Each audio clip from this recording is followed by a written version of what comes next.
Welcome to TCP episode 199. That's right, we're only one episode away from the big 200, which will be coming up next week. You won't want to miss it. But today, we've got to catch up with some big news. Some really interesting stuff just dropped, like within the last day for us, like the last 12, 24 hours. By the time you watch this, it would have been probably already another day, but you'll know exactly what we're talking about here. Guys, there is a lot looming on the way for Overwatch. And also, we're here to catch up on all the team talk that we missed out on last week because we had technical issues where most of our episode got cut off and we couldn't finish and deliver our last week's episode properly. So we'll pretty much just be going over those teams again and doing a big catch up on everything we didn't talk about from the previous week. Yeah, we were thinking about doing like a weird dub with the actual video recording, maybe trying to put words in each other's mouths, like taking each other's and just dubbing over it, saying some dumb shit. But, alas. Have people do it in another language. Like, just like the audio's gone, but three heads are still talking. And just get like three totally different people and just do it in totally different language. Yeah. Like a Spanish TCP and just saying whatever. Be kind of interesting. To be fair, yeah, according to our analytics, there are those guys that sit through this. To you guys, shout out. To the other ones that we usually lose right around this time. I guess you didn't miss much. How are we losing people around this time? That means, I think he's saying like an hour in, people tend to click off. We have a demographic that is sort of slanted to the older gaming crowd, like up to 34. So I guess goodbye, Zoomers. Your attention span ends right about now. Go back to TikTok. Watch someone dance some dumb shit, and then I interpret you as talking about we lose people in the first minute, which to me is like what was it? Was it the intro? Yeah. Was it something I said? I'm pretty I can say some controversial stuff, but I'm pretty sure that was a really safe intro. I didn't bother any fan bases doing that intro. That's the problem. Which trust me, I had to hold back for that because I want to bother fan bases. I had to hold back a lot. But wow, wow, really lost somebody in the first minute? Come on, what's going on? Yeah, can't be losing people in the first minute, Yiska. Come on. It's people who misclick. I was here to see some an actual, I don't know, Halo teabagging compilation. And instead, we got three talking heads. Halo. So they click off I just clicked on the wrong thing. Whoops. Oh, Halo teabagging conversation, aka the Overwatch League off-season, or I'm not sure how to take that. Yeah, how did you get to that? That's you had to take quite a bit of a journey to get there. In my mind. I just connected Halo with Halo, Oh, right. Yeah. Okay, now I get it now. I didn't even make that connection personally. But what I will say is if you are gonna teabag, at least keep that shit high and tight, mighty and clean. Whatever that stupid Bleach intro was. That's right. That's keeping your nether regions cleanly is very important to us here at Tactical Crouch. That's why support for Tactical Crouch is brought to you by manscaped.com, who have funnily enough just recently announced they've swept the 20XX Overwatch League award season. Yes, that's right. Manscaped has announced that they are the most valuable role rookie of the stage season. No one else offers the resume, the ability, the precision engineered tools for your family jewels. So gather the fan votes and head straight to the helm. Manscaped are unmatched in netherrealm cleanliness. No one keeps you as slick as a dolphin, like with the Lawnmower 4.0. To be honest, I smurf on the competition with how fresh the old combo meal is with Manscaped's Crop Reviver. And I like to stay proper and don't try not to be left without a Valentine as I pick up some of, Manscaped's proprietary crop preserver formula to keep the old Cluck and Bell fresh and hydrogenated. Get 20% off with free shipping with promo code Tactical Crouch. That's all caps Tactical Crouch, no space in there, at manscaped.com. That's 20% off with free shipping. That's free. Not too many things are free anymore. At manscaped.com and use promo code Tactical Crouch. Unlock your confidence and always use the right tools for the job. With Manscaped, your balls will thank you. Ooh. I think you made up a word in there. Hydrogenated. That's a new one. Hydrogenated, yeah. I think you just meant hydrated, but hydrogenated. That's a different one. That's what we do. We're just innovators. I think Mayhem got hydrogenated. We'll talk about that later. Speaking of Halo, by the way, I agree with something that just came out recently because love us, hate us, maybe think that we have an ego after this message, but honestly, we don't care because right now during this off season, we are single-handedly keeping interest in Overwatch League high. This podcast. So, thank you for you the real ones. If you're the real ones, you know what I'm talking about. I'm not. I'm speaking the truth right now. So, yeah. Speaking of the real ones, here are some real ones because episode 199, of course, brought to you by our lovely patrons: Battle Crab, Refine Bing, Bronzebot Buhal, Chare, Chris R34444, for Dino, Hunter Tane, Porkchop Sammy, Casher 67, Mulshin, Rexane, Volamel and Sugar High, Volamel Smooth Nuts, Your Misery, Prophet Picasso, and our YouTube members: Fire Element 6, Ice Ham Jello, Grow Roots, Egg K, and Chris R34444 again for the double. Actually, amazing stuff. I always get really conscious about like how many fours I add in there. Was it the right amount of fours? I think I got it right in there, but we got the right amount of numbers for the episode number as well. Yes, 199. Again, one before 200. You won't want to miss out on that episode, but also this episode, we're going to kick things off with the probably biggest piece of news that has dropped so far. So big that not even Yiska can ignore this one as far as Overwatch 2 is concerned. Is it the quarterly earnings call? This is a shareholders call, right? Am I getting it right? I don't want to misrepresent what the thing was. Is that what it was? You guys correct me if I'm wrong. It was a quarterly earnings. I think so, yes. Blizzard. Yeah. Cool. So now we're all agreed. That means if I got it wrong, we're all wrong. But the message that was sent during that was essentially that both Diablo 4 and Overwatch 2 have been delayed.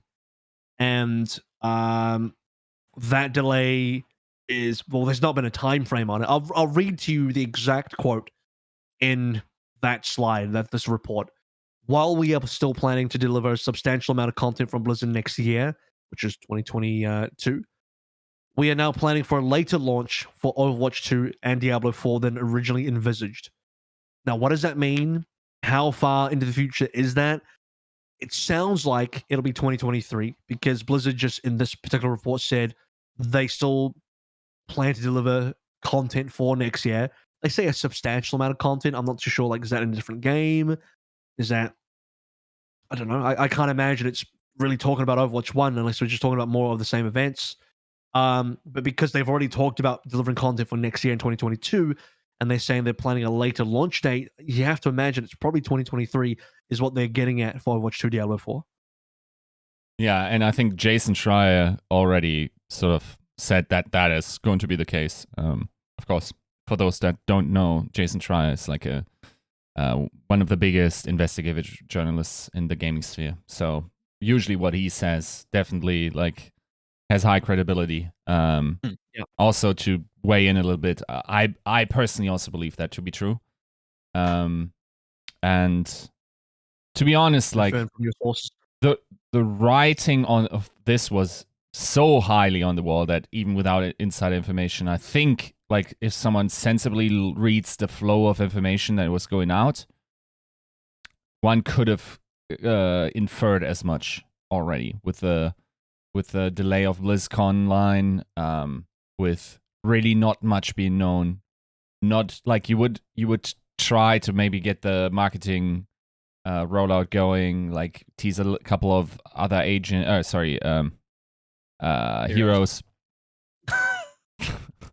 Slip of the tongue, you know. Yeah. Thinking of a different game right now. Yeah. And I mean that's basically like already that was already like sort of like messaging towards that being the case. Unfortunately, this has, of course, also has larger implications on the esports side of things, which we're surely going to talk about. But for now, like, I guess there's a silver lining about they are delaying the release of it. That doesn't necessarily mean that none of us mortals will not get to play at least a beta at the end of the year. I suppose that still is possible by the information we've received, even though I will. Build. Yeah, Not necessarily a beta, but maybe just a build. Yes. Continue. Sorry. That's unfortunately also like. I feel like we're in this once again in this weird position of having to define what Overwatch 2 actually is to us, right? So one could say like Overwatch 2 is the entire package of PvP, PvP, the heroes, the new game modes, whatnot, and everything like this. So that's part of it. One could say like whatever new systems are coming in, like if the majority of the systems are coming in, then that counts as Overwatch 2. I personally, by what we've seen so far from the playtests and whatnot, like redesigns of the heroes, even if there's a new game type, even if there's new maps, and if there's reworks, I'm sorry, I have a hard time classifying that as Overwatch 2. Because I remain that over half of the new content that will be relevant to the PvP portion of this game are the heroes being introduced. Heroes are the content of Overwatch. They are more than half the content of Overwatch. If you thought like time effectiveness would have been at all possible with creating new heroes, then the easiest way to keep us held over until Overwatch 2 launches would have been to keep releasing new heroes and keep everything else frozen in place. Like maps wouldn't have mattered. Even balance updates aren't as important when you introduce new heroes to the fray. Like this being frozen and none of them being leaked is unfortunately over half the pie for me. And I can see how people like are excited for push and like the new engine and like the redesigns, and that can feel like a new game. It doesn't to me. As far as I'm concerned, if we are not getting the new heroes, then we're not playing Season 5 on Overwatch 2. Pretty much. Yeah, I would tend to echo a lot of those same points, right? Like, we have been clamoring for something more novel, and I don't know that while the redesigns that we have seen do look cool, they look fresh. I don't believe that the general audience, and I've been wrong in trying to measure their opinions before, but I don't know how long that lasts in their mind, right? One of the biggest kind of crystalline essence-driven pieces of communication that I saw within these last couple days, I think it was 2 years to the date.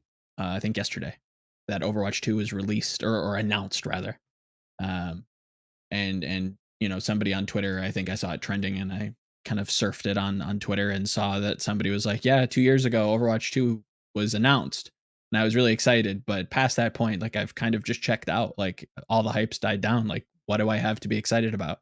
It's been 2 years with very little communication. Not much else past that being put on channels that I think the average player of the game may not even ever surf.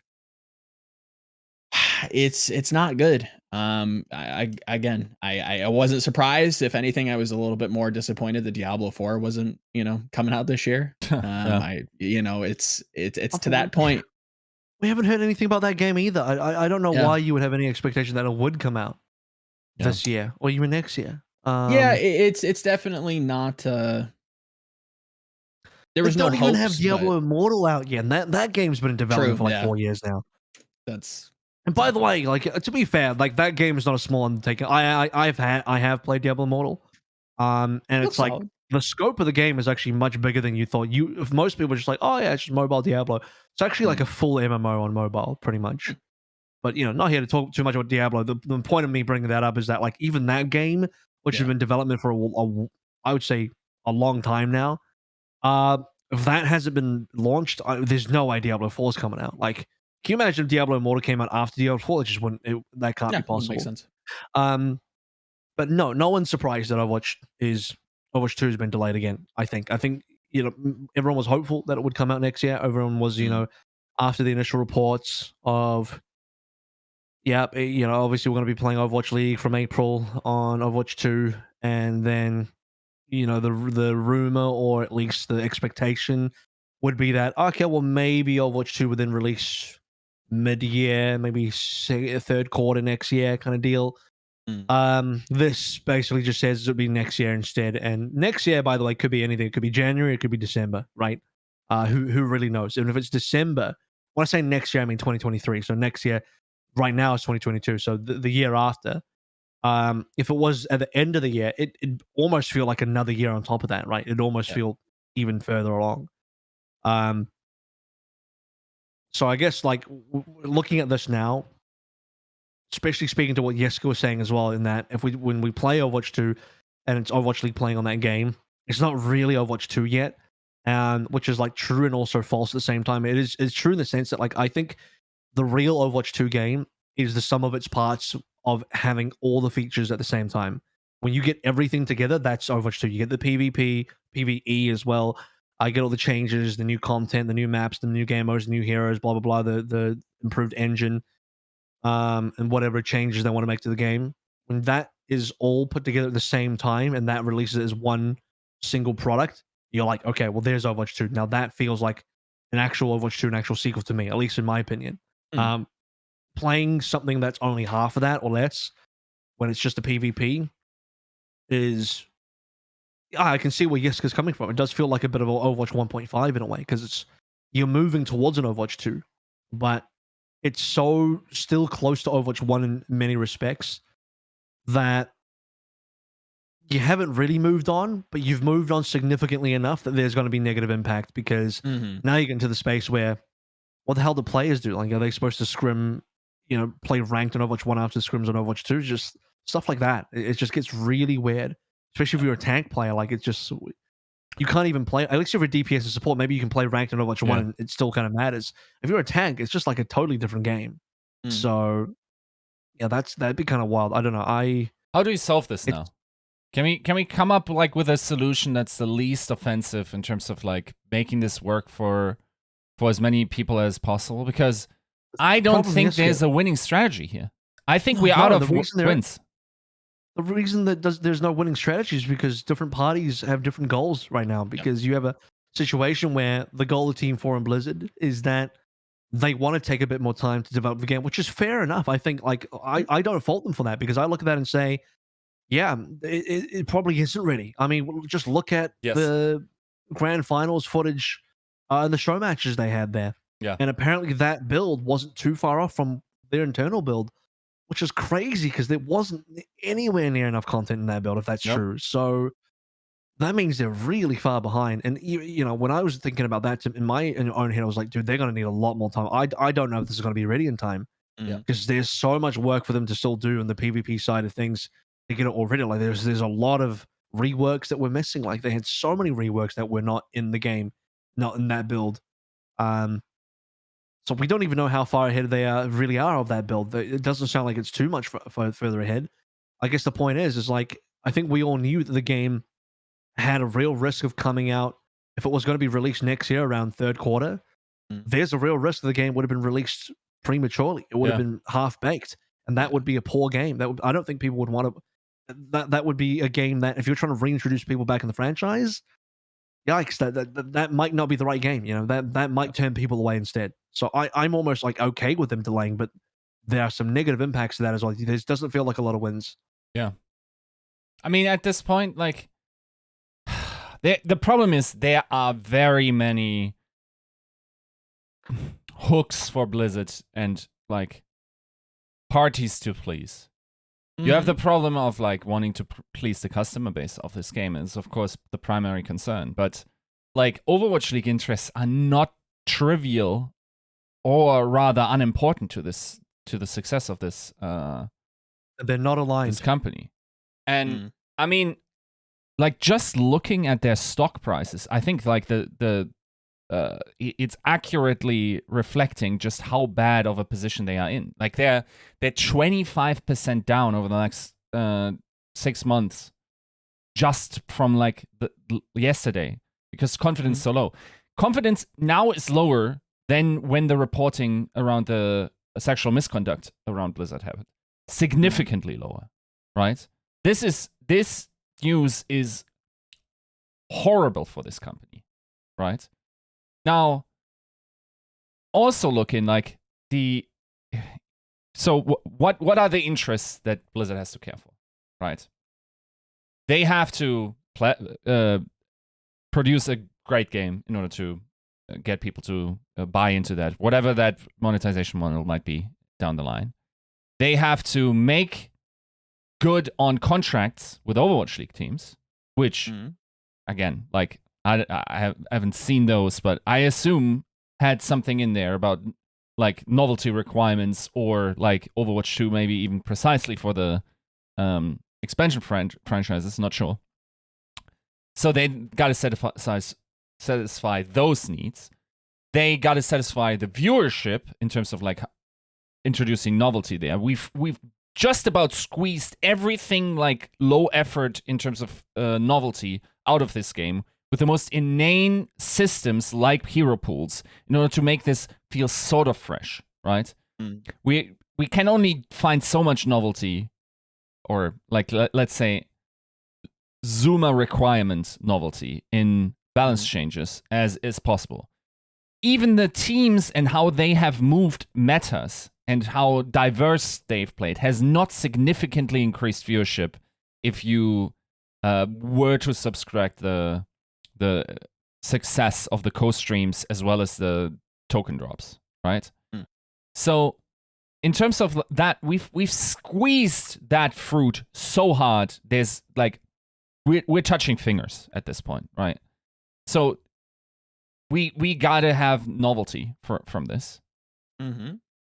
But like that build, honestly, like even putting energy into that is probably like delaying development as well, because someone has to take care of that build as well, probably has to balance for it, like making those heroes work in, once again, it's an ecosystem, right? Let's say we were not to get the 6+ new heroes in the season pre-builds that we're going to play Overwatch Season 5 on. That's then a completely different game than the devs are internally balancing for when Overwatch 2 eventually releases, because every hero is only balanced against its environment and how their potential counters play into it, right? Like, so you need completely different balance aspects in order to make this work, right? So, like, we need a new version of the game in order to keep this interest high. We apparently have not the ability to roll out a beta of that generally. I personally think there's only two salient moves here. The one salient move is to say, like, this is the best move, I think. You put out this build publicly for everyone available. Why not? They're watching it anyway, right? Yeah. They're seeing the flaws that this will have. And by the way, I can't see how there's going to be immense polish on the preseason builds. We're effectively like going to have a pretty beta version. That has, to be fair, that has been true to a decent degree always in Overwatch. Like I remember observers in Season 1 saying like, okay, some of the features are completely unusable or whatnot. But like that will continue. So we already see the lack of polish. The problem is you're now introducing that to the wider customer base. Maybe that's undesirable for you. The thing is, what like the mistake goes back to like not introducing these changes incrementally over the last couple of years and fixing those and having already the game state where this pre-build is supposed to be, right? I'll tell you, if only Overwatch players have access to this, and it excludes even contenders players and excludes the wider public, nobody's going to give a flying fuck about this league if they can't replicate what they see on the server. And the feeling of novelty this will produce will wane within the first month of this league going live. Nobody will give a hoot about an experience that they then cannot try to emulate for themselves. Again, we don't have wins. We just don't have wins. We already tried that with Only Watch, and that was off of a product that was brand new. So here's the thing. That's gone now. Is the only other solutions, and by the way, for what it's worth, the other part of the earnings call had specifically mentioned in a slide that they were going to be playing, they committed to then playing Overwatch League next year on Overwatch 2, so it's confirmed that is what is going to happen. But hypothetically now, we can, because you're asking the question, like, what would be a fix? Hypothetically, your solutions, your other potential solutions would be to play next year's Overwatch League season on Overwatch 1 again, or take a hiatus from next year, don't play Overwatch League at all, come back for the 2023 season on Overwatch 2 when that's supposedly meant to be released. Those are two of the other options. Obviously, again, we know that's not what's happening, but just kind of spitballing hypotheticals here. Because there's an inherent mismatch on expectations and interest from the different parties, and different parties are the fact that team ownership really wants to play a season next year, and they really want to play that season on Overwatch 2. So that is being satisfied by giving them the best next thing possible. Since Overwatch 2 can't come out, they're going to get a build of some kind to play on. Okay, cool. But then you brought up the fact that causes so many other issues, especially then the game being delayed, the game isn't ready.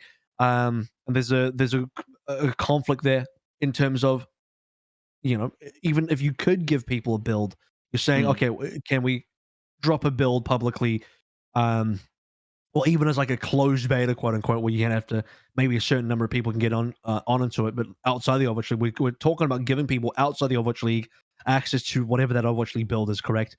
The only issue of doing that, well, not the only issue, but one big issue of doing that is, you're right, it's not going to be polished. And the problem is, if the public gets their hands on that, and that ends up being their experience of Overwatch 2, in a way that will taint their experience of Overwatch 2, because it will be so unpolished, and it will be so far away from the true Overwatch 2 experience, which is what I described earlier. The fact that you need everything together. You need you need the PvP, the PvE, and all the different features all married together in just one single product. That's Overwatch 2, and that's the actual experience. If you don't have that, then really it's not quite Overwatch 2 yet. It's still like Overwatch 1.5, as I described earlier, and that is going to taint people's opinion of Overwatch 2 more so than just the hypothetical way it is now, where people are like, oh, Overwatch 2, maybe they don't feel good about it. Now they've played it and they don't think it feels good yet, because it probably doesn't, because it's an early build. Yes. It's just not done. Yeah. That's why here's the play.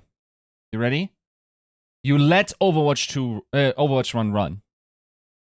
And independently of that, you launch Overwatch, whatever you don't call it Overwatch 2. Probably you don't want the label associated. Okay. You make that free to play, because you're better fucking thinking about making PvP free to play anyway. Overwatch Immortal. Sorry. Yeah.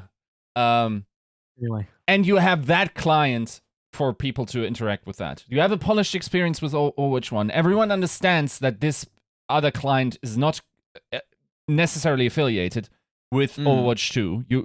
You opt in, call it early, like Overwatch 2 early access or some shit. Like, maybe rename it completely. Make it so the frame for people. What? That's tough. There's still a problem with that. Is people don't understand what early access means. I've ranted about this before. Right. I'll do a miniature version of it, because we're not going to go into detail about this again. But essentially, the general public cannot acknowledge and discern the difference between a full release game and an early access game, or a beta, or an alpha, or whatever. Whatever they get their hands on, no matter what you call it, no matter how hard you say, hey, does not represent the final product, they think it's the damn final product. They get their hands on it. It could be the earliest build ever, and they'll be like, oh, this is Overwatch 2. This is all of Overwatch 2, and this is all Overwatch 2 can ever be. And their fucked up minds is what they're thinking. Subconsciously, they're probably not doing it on purpose, but they can't remove themselves from just believing that they are touching the final product. So, and I'm not being extreme about it, because I've seen this over the entire course of gaming history at all times. People will always they'll go back and they'll find your video footage that you released 3 years ago before the launch of the game, some trailer footage or some teaser footage. You'd be like, oh, well, look at this. You promised these things. Like, motherfucker, that was not promised. Does not represent final product. What do you not get about that? But people don't understand. They don't get that. Yeah. I mean, maybe there's another way to frame this. I don't know what you do, but not giving access to everyone would be an absolute disaster. Especially if you're not even giving access would be an absolute disaster. It's a lose-lose. You can't win here. The management, I think, is where I point a lot of the fingers. The management of the game in general. I understand that certain things happen to delay or forced delays. That's understandable, but announcing this 2 years ago with no meaningful updates, having another core fundamental change kind of speculatively coming late in terms of development with 5v5. Yeah, it's a lose-lose. You don't get to have your cake and eat it too. Nope. I tend to side with giving at least some people access, which has me kind of at least relatively excited for maybe a big marketing push with a lot of these location rumors that keep kind of orbiting the Overwatch 2 discourse or the Overwatch League. You don't want to promote next this, season, though, right? I think they What kind of What have are you to. promoting? What are you promoting? I think they. What are you promoting? My mind kind of can't get off the idea of using a lot of these like rumored homestands going into next season as like big marketing pushes, whether it's releasing new heroes, whether it's adding some sort of animated short, or allowing the people that attend these events to play some sort of like early access build. That's the only kind of positive silver lining I can see from this, is that the development team itself is trying to push this in terms of like a marketing tool. I don't know. I see where you're going with that, but I think people are like done. Oh yeah, of course, and done with all the like announcements of announcements. That's why you kind of have to give them something. All that kind of stuff. Like people, like I don't know, like the general feeling. If you even just look at the comments, and not just on the YouTube videos of the Overwatch 2 gameplay, but even you go elsewhere. Like I hate to say this, but you go to Facebook, which is, and you can't take Facebook seriously at all. People that use Facebook seriously, but like I mean, even going there, I'm pretty sure all the people that use Facebook are actually just AI, programmed poorly, obviously. But you go anyway, you look at discourse, and people they're not even interested. They don't even want to see it, because all they're getting is just more nothing. Yeah, they just skill. People just want the game now. The only real win here, which is completely impossible now, is that they would have to. The game is way further ahead, and it's actually quite close to release. It's quite well polished. A closed beta starts next month, December now of this year, and goes up until, I don't know, however long it needs to be, up until release even. And release could be May or June next year. And the Overwatch League starts in April, and the entire April through to June period of time is like a huge marketing push, supported by the Overwatch League. And then the game comes out, and it's great, and it's polished, and it's written, and it's finished. Yep. That would be the Omega win. That would be as hard of a win as you could possibly get. You'd have this like brilliant marketing push. The timing would all be perfect. It would be fantastic. That would be a major win. But I sound like I'm speaking fantasy terms. I sound like I'm, telling a myth right now. But when you look at how other games handle their release marketing, all that kind of stuff, it's like really shouldn't be that hard. Hypothetically speaking, it shouldn't be that hard. But now you've got just two things that are just completely going down separate paths. Overwatch League want to play Overwatch 2 straight away, but Team 4 are not ready to release the game. So, we're diverging. We're diverging really hard. Yep. And that's where I think you have to give the public something, or a portion of the public something. I think the draw of lands might be enough to help sell people on that. I don't know. It's there, like you said, there is no win. There's no like Omega win here to please everybody.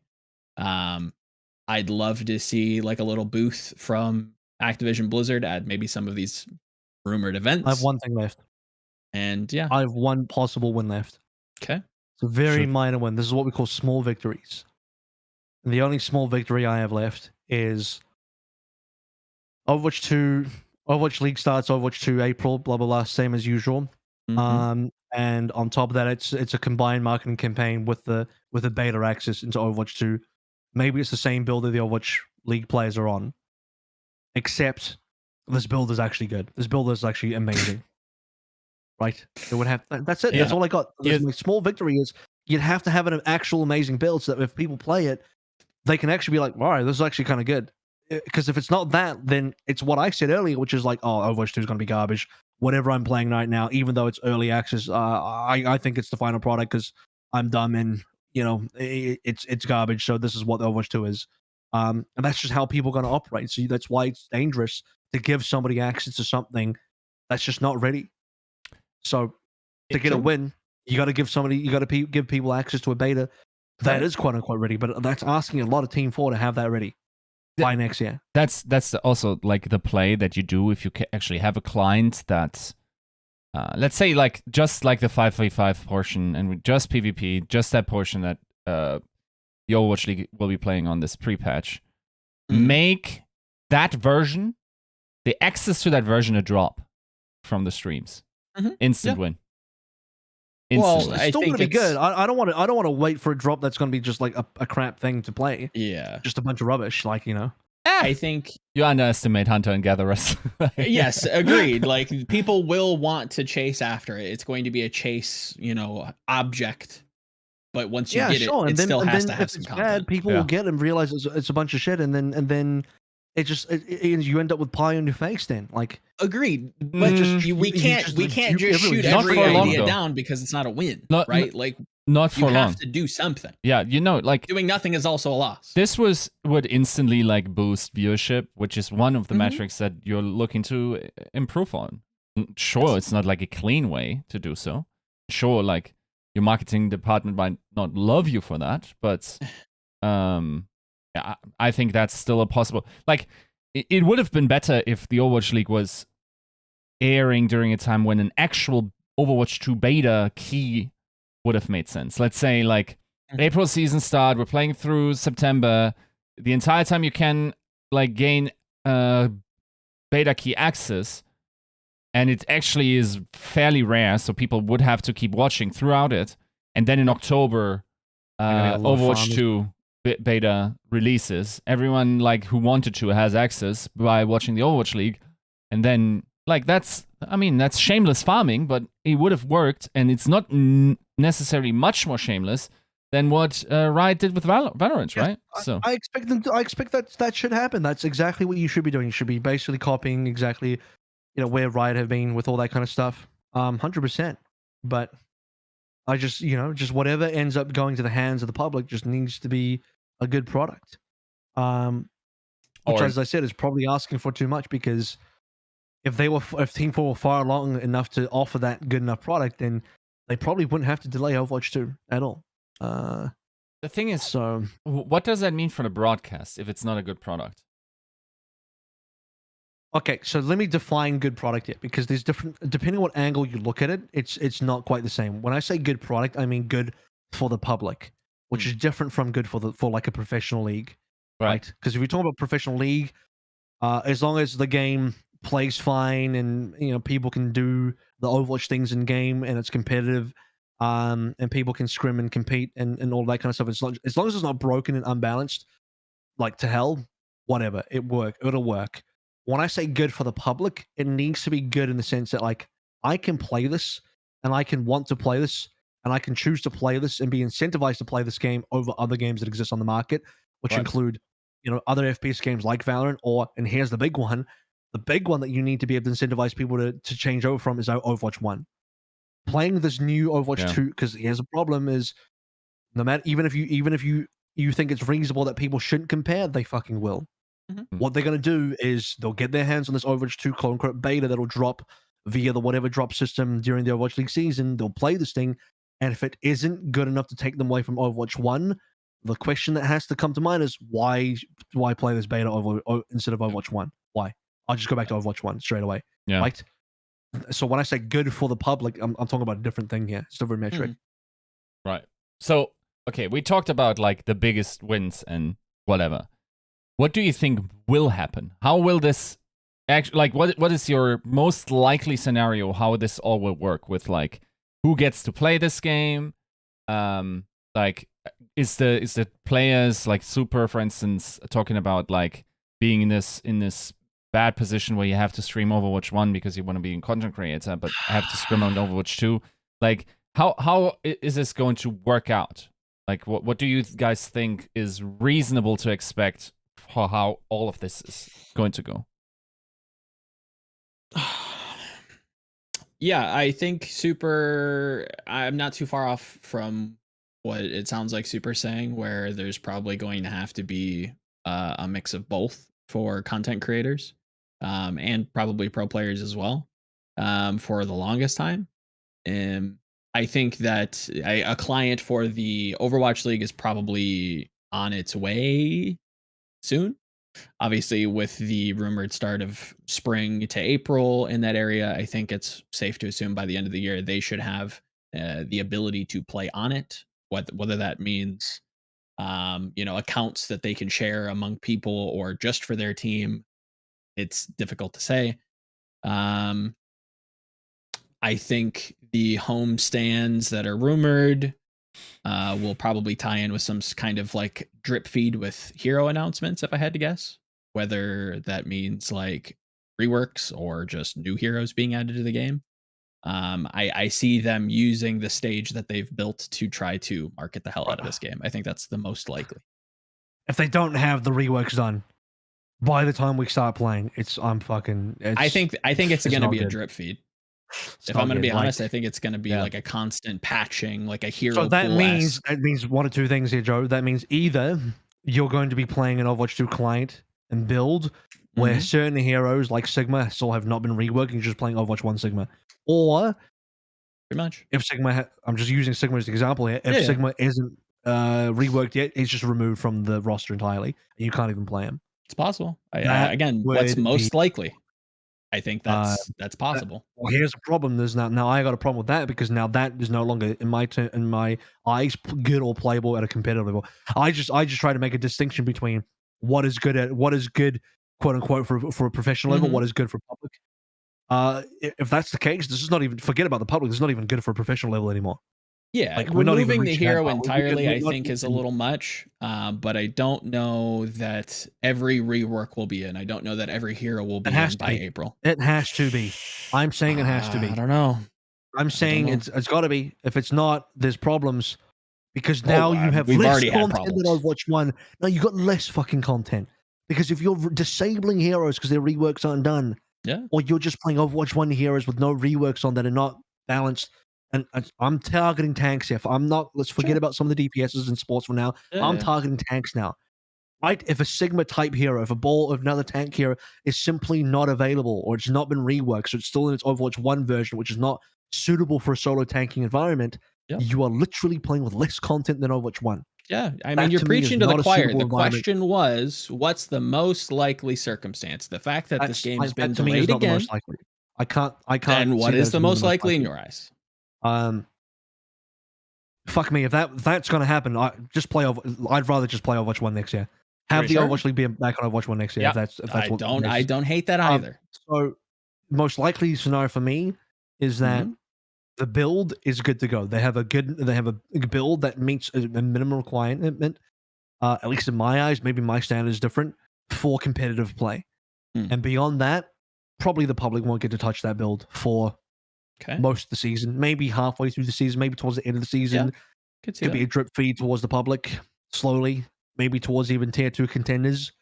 But I think it'll be pretty tight to start with. Very tight to start with. I also expect, by the way, because you guys brought up the whole streaming thing, I would really like it if the pros were allowed to stream Overwatch 2, and that would extend to other people that have access as well. Like maybe, I imagine the casters would have access and they could stream it as well.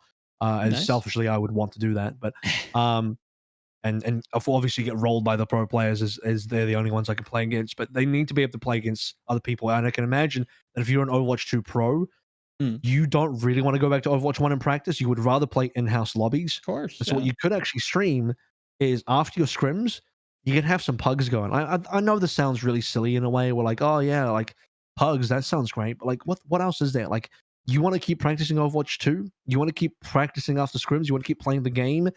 There's not enough people to get queues going. Maybe there would be, but you'd have to. All the pros would have to kind of agree. Like, yeah, for 2 hours after the last scrim block, we're gonna all queue some Overwatch 2 together. It's not even ranked. It'd just be quick play, I guess.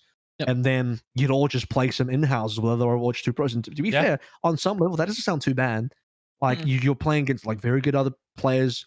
You're in very high quality games, and you are getting to actually practice Overwatch 2 outside of scrims, which is important. So I can see that being a thing, and I would hope that is a thing. so that there is some sort of population, and you need to be able to start to grow that population. Maybe eventually you can grow that sort of. I don't want to use the word quick play, but just like it is just because it's not going to be ranked. You can grow that queuing population into like more tier 2 pros and stuff like that as well to increase the population, because you need to increase the population of who you can queue into at least a little bit. These need to be highly like frequented, these pucks, because like if you're ever in a position where you're sitting there for the entire duration of a and you're queuing, yes, and you queue, like let's say there's like I don't know. That's why I'm saying you're scheduling them. All the pros agree that 2 hours after scrims, they're all queuing. They've scheduled this ahead of time. But even then, like the amount of players per role is not symmetric. So some dudes will sit outside of these lobbies at times, right? It depends on how many people queuing. There'll be dudes who just like, you know what, I'll take the day off. I'm not going to queue today. There'll be some of those dudes, and then there'll be a bunch of players on the bench who just want to queue. They just, because they're not getting any game time. They want to queue. So I don't know, like, how many players total? Let's just use NA. 12 teams NA. Let's just pretend there's 12 teams in it. Could be 13, could be 11. Let's pretend there's 12 teams in NA. Let's just say 6 players. So what? 72 players per total. 6 players per team. 12 teams. Did I do my maths correctly? 72 players. If 72 players queued, you can get some like lobbies going. You know, you can get like a few lobbies going. You know, with subs included, that 72 can maybe be up to 80, like Eric's saying. You know, then maybe some people don't feel like queuing, so maybe it's back down to 70. Let's say the population is somewhere between 60 and 80. You can get like 10, 11, 12 lobbies going. But, you know, something like that. Yeah, but if you're a tank, you're now on your ass. Only How many one. tanks are there? I mean, like every team is doubling up on tanks. You only need 1 per lobby. If there's just like a couple of supports not playing that day, suddenly you're playing like every 3rd game or something like this. So tanks are probably going to have longer queues. Is probably what it ends up being, sadly. It's going to be such a miserable experience, dude. And I don't know how to fix that. Yeah. They got to play support then. Have fun. That's 5v. Wow, that's 5v5, and also there's not enough extra DPS and support players. To be fair with you, when you look at some of the rosters, and you know we're slowly going to start migrating to roster talk for people that are still eagerly awaiting that, that haven't clicked the timestamp yet. So good on you. But because this conversation is pretty good actually. But you know, there are like a decent amount of DPS and support subs as well. Like you got teams that like got 1 sub per role. So maybe there's enough subs to cover more lobbies. Possible. Certainly possible. Yeah, I think there are more. We're in a position that isn't enviable, but there are some things that can happen if we're lucky that could benefit us in the long run. Whether or not that does happen is weighted against a lot of unknowns. Past that point, it's tough to say, really. Confidence is at an all-time waning point. Yeah, we're on a lot of shit weighs on this next season, so we will see. And you're not even a tier 2 player. Imagine that. Imagine being in that position. Should we talk about that? Is that what we're getting to now? I guess we can. Yeah. Could try. Yeah. Lead us in. Good. Who wants to start on the hypotheticals of where the rest of the ecosystem would be outside the Overwatch League? Oh, in Valorant. Pretty much. Go play, you know, Age of Empires is looking for maybe some players, you know. Yeah. Expensive game, by the way. Sorry, off topic, but like, man, why is Age of Empires 4 is like they're like charging a lot of money for that game. I'm not saying I'm skint or anything, but it's like I don't know. It's just I'll wait. Yeah, I don't see. Hey, I'm happy to be wrong here. I would love to be wrong here because I would love to see some way to get tier 2 players involved, especially with in my hypothetical scenario where we're doing a lot of, you know, pro lobbies here for Overwatch 2, the build, to increase to decrease the queue times and increase the variety of players you get matched up against. You need to start introducing tier 2 players into that queue pool, into that pool of possible players you could queue into. So I would love to somehow have tier 2 get involved, but I don't know a good way to do that, because now you're trusting people outside of the Overwatch League ecosystem with something that is pretty much a lock and key. And if you're willing to give it to them, you're very close to being willing to give it to the general public. Yeah. Because even the tier 2 players, they're not that far removed from literally just being the general public at that stage. Yeah. Yep. If you're a Contenders fan, you probably want to be in or voting for Camp Yiska and his, sugar plum pipe You probably dream. just want to be an Overwatch League fan or a Valorant fan at this stage, I guess. Yes. Yeah. You want to be voting for Yiska's plan of action moving forward, migrating the basic game into Overwatch 1 over a course of X amount of months and or years. So that everybody has access to this build as soon as possible, regardless of how polished it is or is not, so that Contenders can exist. If you are in Contenders camp, that's the best case forward, because if that isn't what's happening, then I don't know that Contenders I disagree. exists. I think if you're in the Contenders camp, the best case going forward is that Contenders continues on Overwatch 1. Yes, I know. I've just committed the sin. I've just committed, the greatest sin that there could be, which is your game and your esport now is basically being divided between two different titles. Overwatch 1 and Overwatch 2 esports coexisting at the exact same time sounds fucking stupid. It sounds potentially really bad, but that's the easiest way I can see tier 2 continuing. Yeah, that's the only other way that it can doesn't require exist. any extra work. Doesn't require any extra oversight, any extra overheads. You're just doing the same Contenders again that you've always done. And honestly, right now, there's nothing wrong with that. Obviously, the quote-unquote wrong thing about that is, wow, tier 2 teams can't scrim against tier 1 teams, and that was a big source of scrimming and practice. But I just don't see a world where the tier 2 players get access to this early build of Overwatch 2 anywhere near the same time as the Overwatch League players do. Yeah, if we're playing in the logic of it being closed off, then the Contenders players aren't going to have it. There's no shot. Which, by the way, means it's going to be also really frustrating for the Overwatch League teams, who now have to only scrim other Overwatch League teams, because this might blow some people's minds, because I know some people get fooled into this lie and this narrative, this false narrative that Overwatch League is so far ahead of Contenders that they only play each other. Contenders is just who cares? Tier 2 Omega lol. No, there's easily Contenders teams that are above the bottom half of Overwatch League. No question about it. And there's a lot of them too. So my point being that why I'm bringing that up is good tier 2 teams was a high resource, was a high, a scrim value for Overwatch League teams. They scrim those teams a lot in tier 2. And if you lose your tier 2 scrim access, and you can only scrim Overwatch League teams, that restricts who you can play against, and it restricts your ability to scrim. Yep. Agreed. I can only say, and this, I'm not, this is not financial advice, but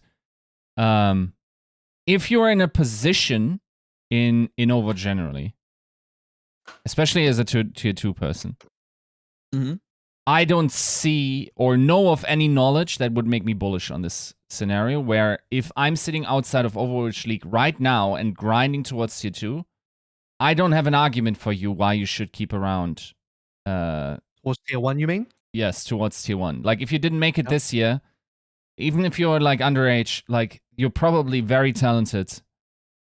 You probably should look in other esports if there's a possibility for you to apply yourself to. Of course, maybe await the news of whatever. Maybe there is a good solution that we can't think of, and then this is terrible advice. But, at this point, it was already a pretty questionable position to be in. Now it's just all signs are just against you. And more power to you if you still have the grind in you and the willingness to compete in this. And it is still your dream to play in Overwatch League, but at some point, dude, I don't know, well, then you can make the argument that it's if you leave now, the next guy below you replaces you. Yeah. And then the next Overwatch League season, when it is probably Overwatch 2 and everyone has it, well, they're ahead of you now, then they get into Overwatch League and you don't. That's the fair, right? There's some real FOMO there. Thing is, if you're ahead right now, you want to keep your lead. If what you're saying is true and they're playing on Overwatch 1, you're not missing anything. right? Like, I'm not saying anything I'm saying is true. I'm just saying that would be a good idea. No, I think that would be a good idea. Yeah. If that was to be the case, and you have an entire year playing on a different game that doesn't necessarily like, imagine we find out Overwatch 1 players don't translate well into Overwatch 2. Like, what if like people like Prophet just drop off a cliff, or like all the gods currently in the game? Sure. What if that happens, right? Then the league is going like in the position where they both need new talent, and there's no new talent because there's no talent pipeline. Which, by the way, is like a very in a sort of slight deviation of this topic, is a very big conversation overall for the esports ecosystem of Overwatch, of any game, but specifically of Overwatch right here, whereas like, and this is why tier 2 actually does matter, because I think a lot of people have this thought in their brains like, well, why does it matter? It's tier 2, it's like lower tier, it's not Overwatch League, like who cares about tier 2? It's like, the reason you should care is because that's the ecosystem, that's the pipeline, that's what gets people interested, that's what sells the dream that you can go through this and get into the Overwatch League and whatever other esports title would be, playing through the academy or playing through European Masters and LEC or whatever like that. There has to be some sort of pipeline to gain interest. Otherwise, you're a player like Patapan that says there is zero position and possibility of even attempting to play professional Overwatch in my region, in Southeast Asia, in Thailand, in any of those countries. You're in Taiwan, Japan right now. You literally do not even have a contenders region anymore. We had a Japanese team play in contenders Australia because that was the next best thing they could do, right? Like, they don't even have a region anymore. If you are a player from there, if you're a player from Thailand, you literally cannot play professional Overwatch. You can't even begin. And so your region at that stage is literally dead. That's classified as dead. And there means there's no more pipeline, there's nothing else coming in through, and all interest for that esport in that game in that region is gone. Right? That's why tier 2 matters, because that ecosystem matters. Yeah. That cycle of players coming in and out of the interest matters. So talking about tier 2 and the implications on tier 2 for Overwatch 2 and next year's Overwatch League and all that kind of stuff, like, if you don't have a tier 2 next year, then yeah, I mean, 2023 is going to look pretty fucked as well in some ways. I'm sure everyone will come back in 2023, but you'd have a whole year missing in the middle. That's it's even if you never watched a single contenders game in your life, the idea that you somehow still don't want this to prosper is unreasonable to me. Like, do you fuckers still want to watch fucking Boink play in your backline? Is that what you want?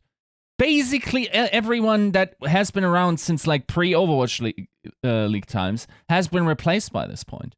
Just imagine like the level of talent and level of play that we would see if we hadn't had the contenders system feeding like these unreal superstars to us. Like, you wouldn't have Violet, bro. Each year's rookies look better and better. Yeah. 100%. I think we have probably, for all of its woes, probably one of the more healthy tier 2 scenes in esports in general, with how frequent slow down the older pros. Yeah. I mean, I think a lot of the older pros. Wealthy.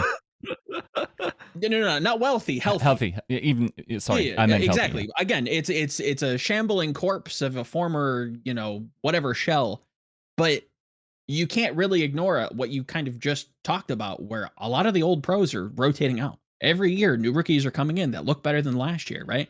There's a reason for that. I think we do give them a stage. We do shine a spotlight. People are interested in moving these players up. When you look at other esports, that's not necessarily the case, and it's not happening as frequently as it is here. Yes, there are problems. I'm not trying to say that there aren't issues in tier 2. Of course there is. But for like, with the topic of we should care about this, yes, we should care because of how successful it has been. Yeah. If you want to do an episode on tier 2, I've got the entire thing. I have in my mind, because obviously I never write these things down. I only ever do these in shower thoughts, or just for me, just thoughts, I guess. Where like I have in my mind like my perfect vision of what tier 2 can and should be. As someone that's been a part of tier 2 literally the entire time, I've been there since Contender Season 1. No, I don't count Contender Season 0 because that was literally just Overwatch League before Overwatch League. I'm not only talking Contender Season 1. From Contender Season 1 onwards, I've been there every season. I've done the big events. I've been to the showdowns. I've done the gauntlet twice. I've done that shit. I know tier 2 better than most. And in my mind, that's why when I'm critical of it, I'm coming from a place where I really understand it well, with good intentions as well. Like if you want, I could go on about like what I think tier 2 should be and how it should operate in order for it to be actually successful. But a lot of it also, you have to look at Overwatch League as well, and the connection there. So there's a lot that goes on. Yeah, agree. It's like in a weird spot. I wish there's some clever way to all finagle this, but again, like we probably don't even know about half of these parties that need to be, or these parameters that need to be satisfied, that Blizzard would have to consider. So all of this is so. You want to go for another half hour on this topic? I will give you my perfect solution. I say perfect. It's perfect in my brain, where everything is like sunshine and rainbows. Apparently, no, my brain is quite depressing. Actually, I'm really jaded. But I can give you the spiel. Like, here's my. It won't be an elevator pitch unless we're going from the bottom of a skyscraper to the very top. That can be an elevator pitch. I do, but I have a vision in my mind of like how everything could work out and how everything could be really good. But you need a lot of people, a lot of different parties to play ball, and that's the part where probably it will break down, because a lot of people have their own interests in teams and ownerships and different Team 4. We're talking about the developers as well. We're talking about John Spector and the people in charge of the Overwatch League. If you'd have to have a lot of alignment.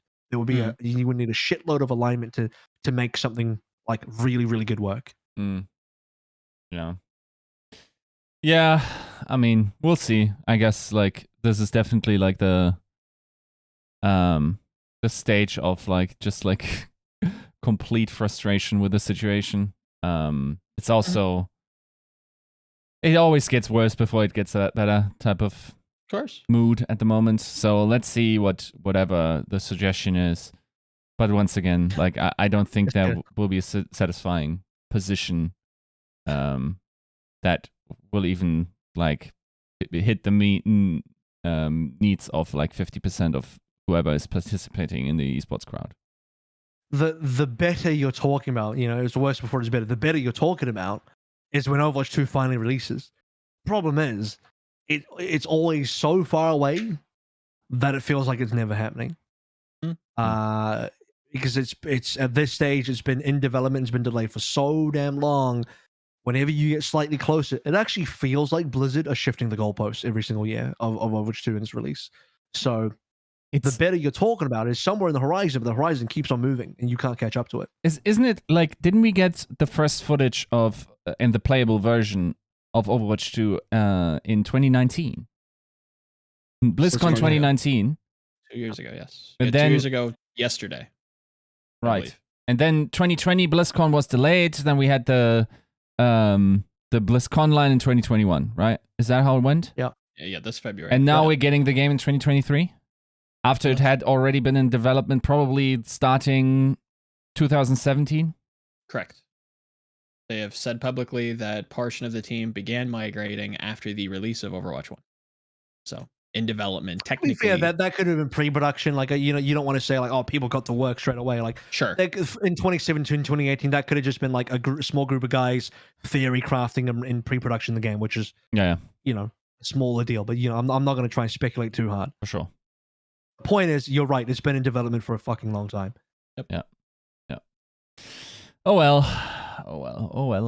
So, and by the time it comes on 2023, it'll be what, 4 years since the announcement. Yep. Pretty much. Yeah. Well, I have to wait and see. I think the best thing that they could do immediately is start communicating. I think the reason why things are as doom and gloom as it seems is because we just don't have any information to work with. Not that they have any information to give us. I don't think there is anything to communicate. What is there to communicate? Hey, sorry, we don't have enough done. We're really far behind. Whoopsies. I think that would probably go a long way, to be honest with you. That's not happening, but I think that would go a long way. Also just a date for the teams to start like know when they should have their people in the country to start scrimming, right? That would be because, like, once again, the public knows as much as those teams, at least like at the GM level and below. Well, to get that, Yiska, you need probably Team 4, the Overwatch development team, to commit to what that build is. There's a build that teams are going to scrim on. That build is probably going to get updated over the course of time. So the initial build that will first get into the hands of players has to be defined. What is this build? How developed is this build? What's going to be inside of it? No. What's going to be inside of it? And once they've committed to that and said this is what it's going to be, then they can actually set a deadline and timeline for it. And the deadline could be, we can get this build done by X date, and that's when you will have it. Right? That's what it's going to have to be. Yep. That sounds like great things that both the teams should probably know before the public, but those are all things that need to come out, that need to be talking about, that I don't care if it's Aaron Keller. No, of course not, because if they did, hopefully we'd know yet. But again, what I'm saying is that needs to be decided and voiced to the right parties, right? Yeah. Like, these things have to start moving to get us out of glimpsing the void, right? Like, to have the call of swerving the car into the side of the wall, right? Like, it has to be something soon. We can't be left in the dark again. I don't like, we've had enough of that. Because it will just continue being this, oh my god, what can it be? It's doomer speculation. And to get ahead of it, you have to start communicating, and it has to start somewhere. And I think you're right in saying it has to be with the build. So the final thing I'll say on this is, because we got to move on soon, and I think we're starting to reach the conclusion of this topic as well. Yep. Is that the reason why this feels so bad? Because let me talk about Diablo for a second as well, because that was also announced to be behind schedule and delayed, and likely coming out 2023 or later.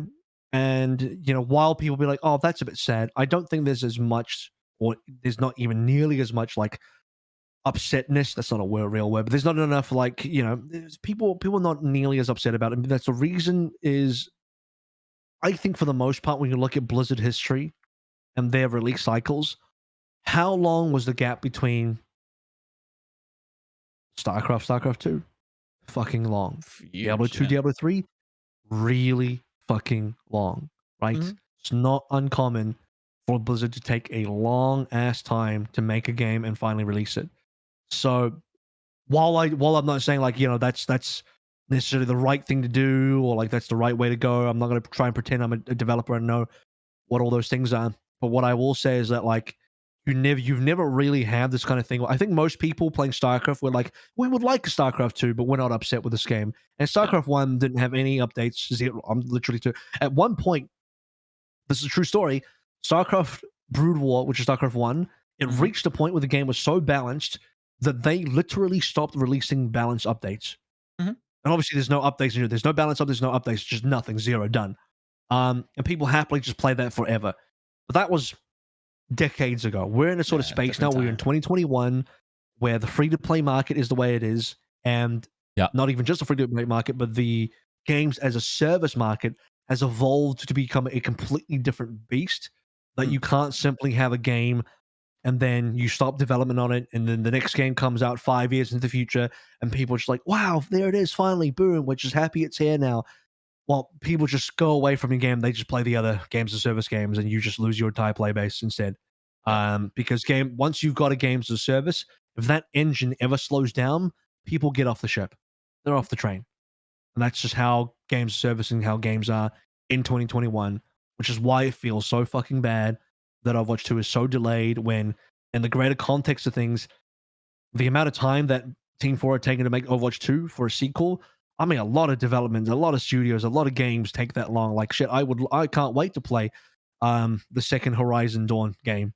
And it's going to be a bit of a gap between the first and second one. And no one's up in arms like, oh, it's not coming out soon enough. They're just happy to wait. But it's a totally different game. It's not a games of service, totally different expectations. Yeah. It's also not like how many professionals probably work in the Overwatch League? Probably like between 1,000, like on Overwatch. I'll say hundreds. Yeah, like with third-party stuff and everything, I think we're close to 1,000. Like, those people's lives is put on hold, right? Like, it's a different situation. Like nobody's sitting there going like, or maybe like 2 dozens of people are just sitting there going like, I have this YouTube channel about Red Dead Redemption 1. It's sort of getting old. I hope Red Dead Redemption 2 comes out, right? Like, it's not 1,000 people that are all pissed off, have endemic knowledge about your thing, and are constantly being strung with expectations for the next thing and structure their life around that, right? So it's a completely different scenario, I guess, for those types of scenarios. Or call me the huffer of the hopium. You know, strap me in. But I hope that's the I hope that's like the fire under the belly for, you know, this team to start to release a lot of this information. And maybe even a build. I don't know. I agree with what Avril said, to kind of circle back. Like, nothing about this is going to be good, but I think something is better than nothing in the eyes of the public. And yeah, that would be my hope, is that they understand that there are so many people to put on the line, and they have to do something. And you know, also as well, I don't fault the devs. I don't blame the devs, and I don't think anyone should go and blame the devs, because I'm sure they would love to release the game as soon as they can. I'm sure they're working as hard as they. I'm sure they're probably crunching, if anything, because they're under pressure to get a game out. So I feel bad for them, and if anything, I feel sorry for them. I wish it could be different. I wish they could have a development cycle that's not as stressful, because I'm sure they know it better than anyone. You know, the people don't need to preach the choir here. So I certainly don't fault them, because it's just a rough situation for literally everyone. Yeah. And you know, if only things could have gone smoother. But that is going to be enough talk on this topic, because man, this has probably been our biggest topic ever as like a single topic. I don't think we've ever had a topic go this long. It's like an hour and 10 minutes. Like it's over an hour on just one topic, but it's a big enough topic that we simply couldn't ignore it. It literally dropped on our table on our plate today, and it had to be addressed. It was just too big. Talking about more roster movements and back to normal off-season kind of content now. The first one I want to get into is not a specific team just yet. Before I even get there, and you know, I just heard the collective groan of the people that actually wanted to hear the team content, but you'll enjoy this as well. Is I want to talk about the coaching situation, because there's been a bunch of new coaches either announced or rumored since our last episode, since 198. So we've had the full Gladiators trio announced now. So we talked last week about Deepe and his departure.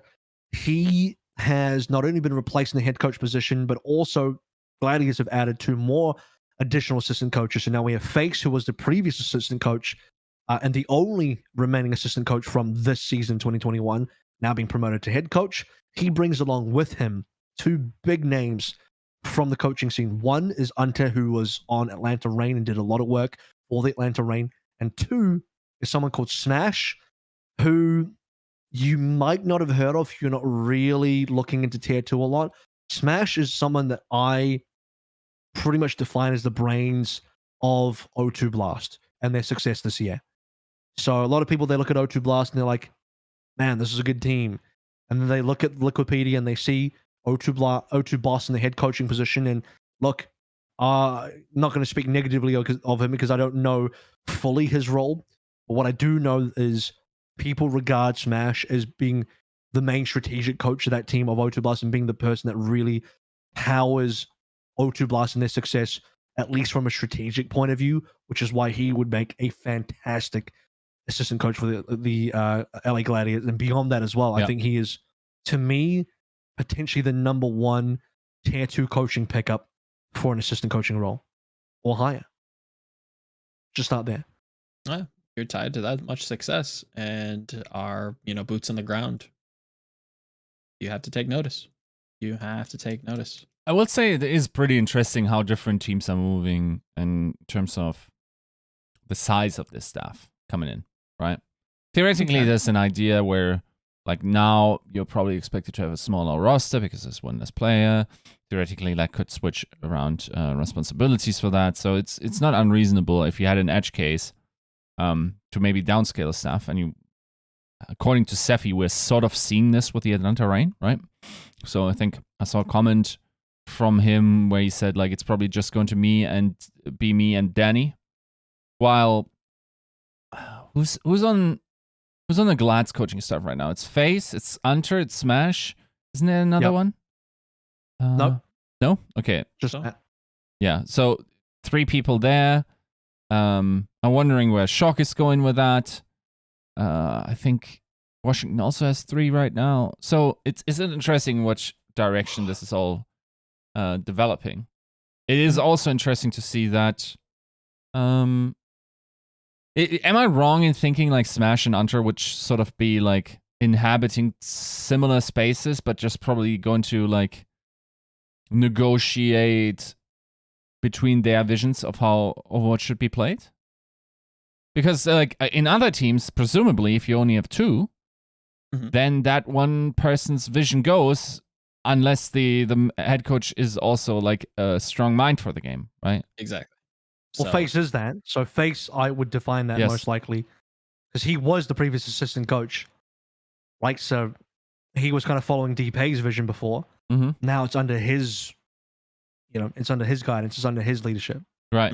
So you have 3 strategical minds on this team, as opposed to,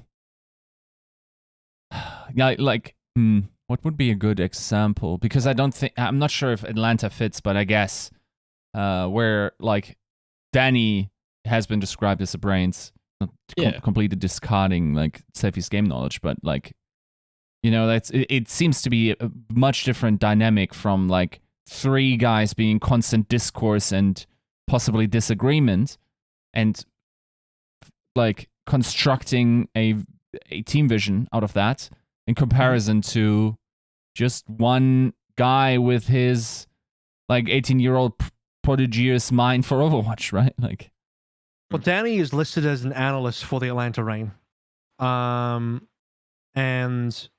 I don't know that he's been promoted or anything. I mean, at this stage, it really is just Brad and it's just Seffi and Danny, right? Because the legit RC's moved to a management role. So it's and to be honest with you, legit RC was mostly doing that role anyway. Yes. While Unter and Brad were there, so that hasn't changed much.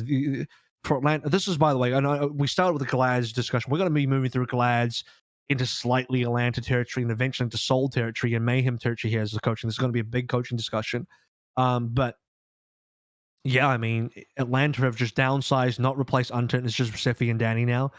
Gladiators have a situation where, actually, now that I think about it more, I don't know, but there could actually be some maybe conflict if you have 3 brains working at the same time, too many cooks in the kitchen kind of thing happening right there.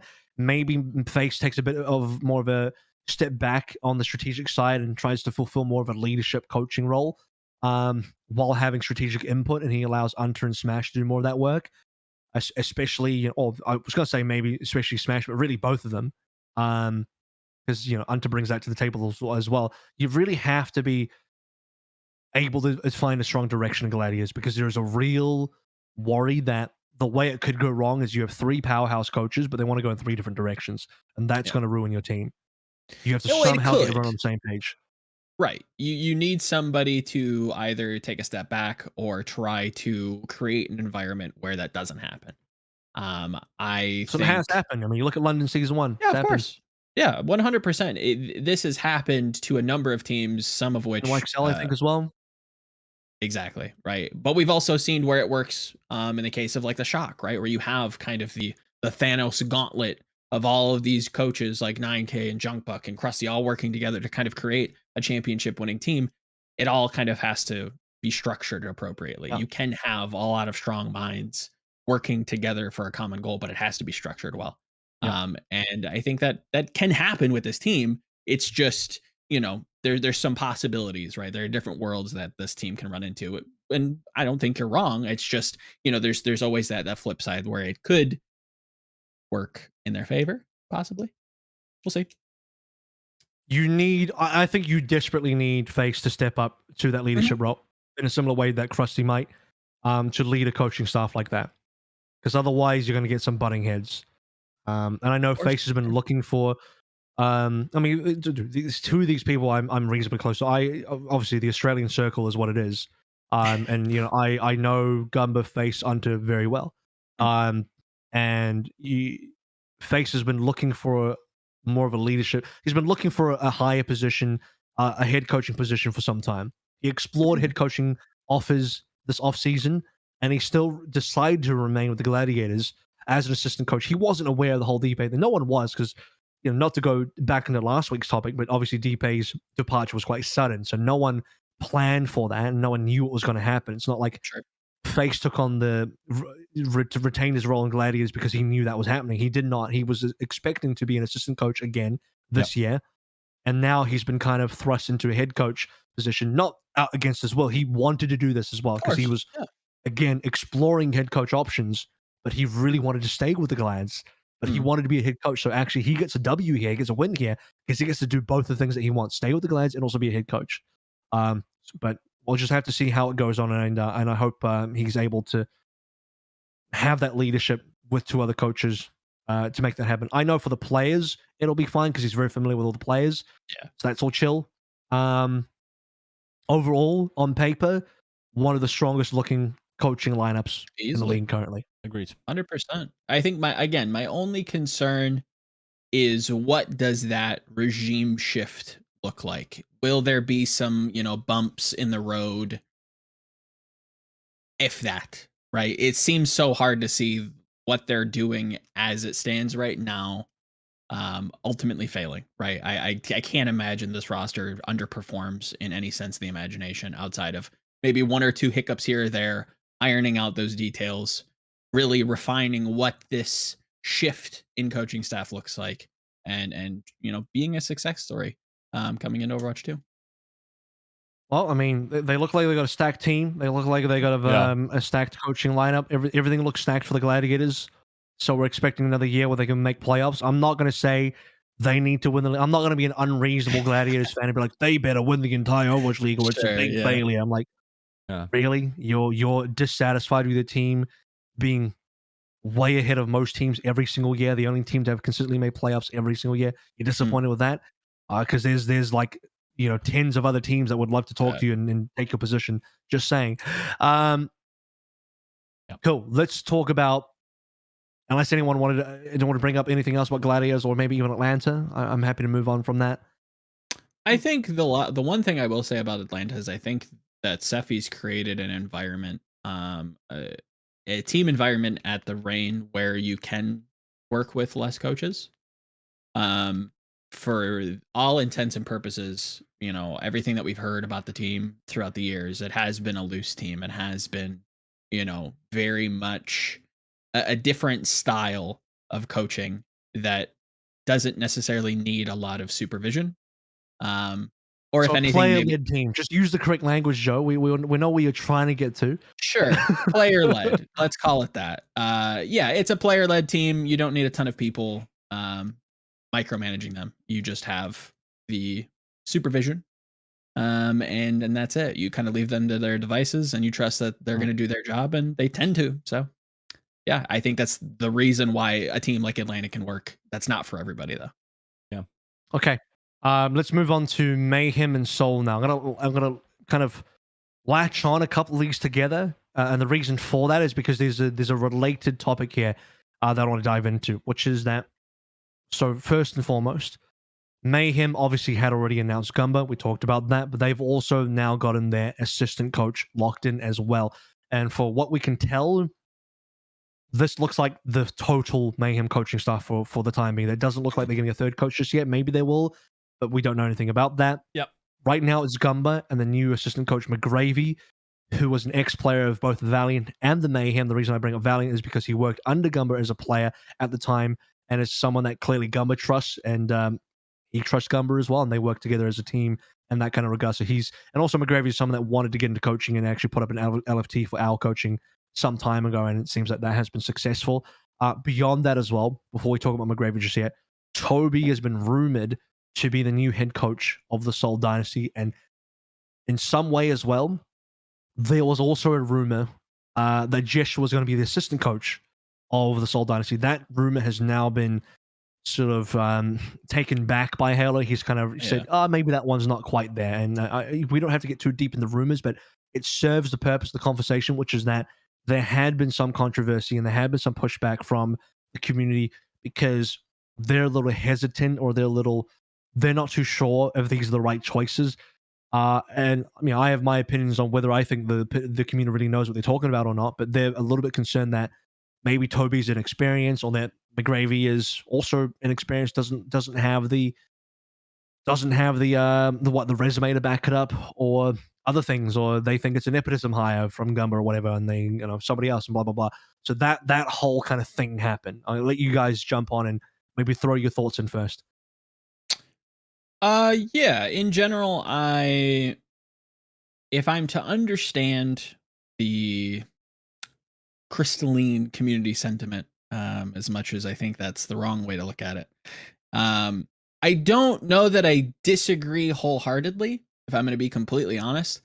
I think they're if looking at the Glads, for instance, right? When we look at the management shift from their previous management into something new, like that transitionary phase did reflect in their roster, right? It did reflect in their performance.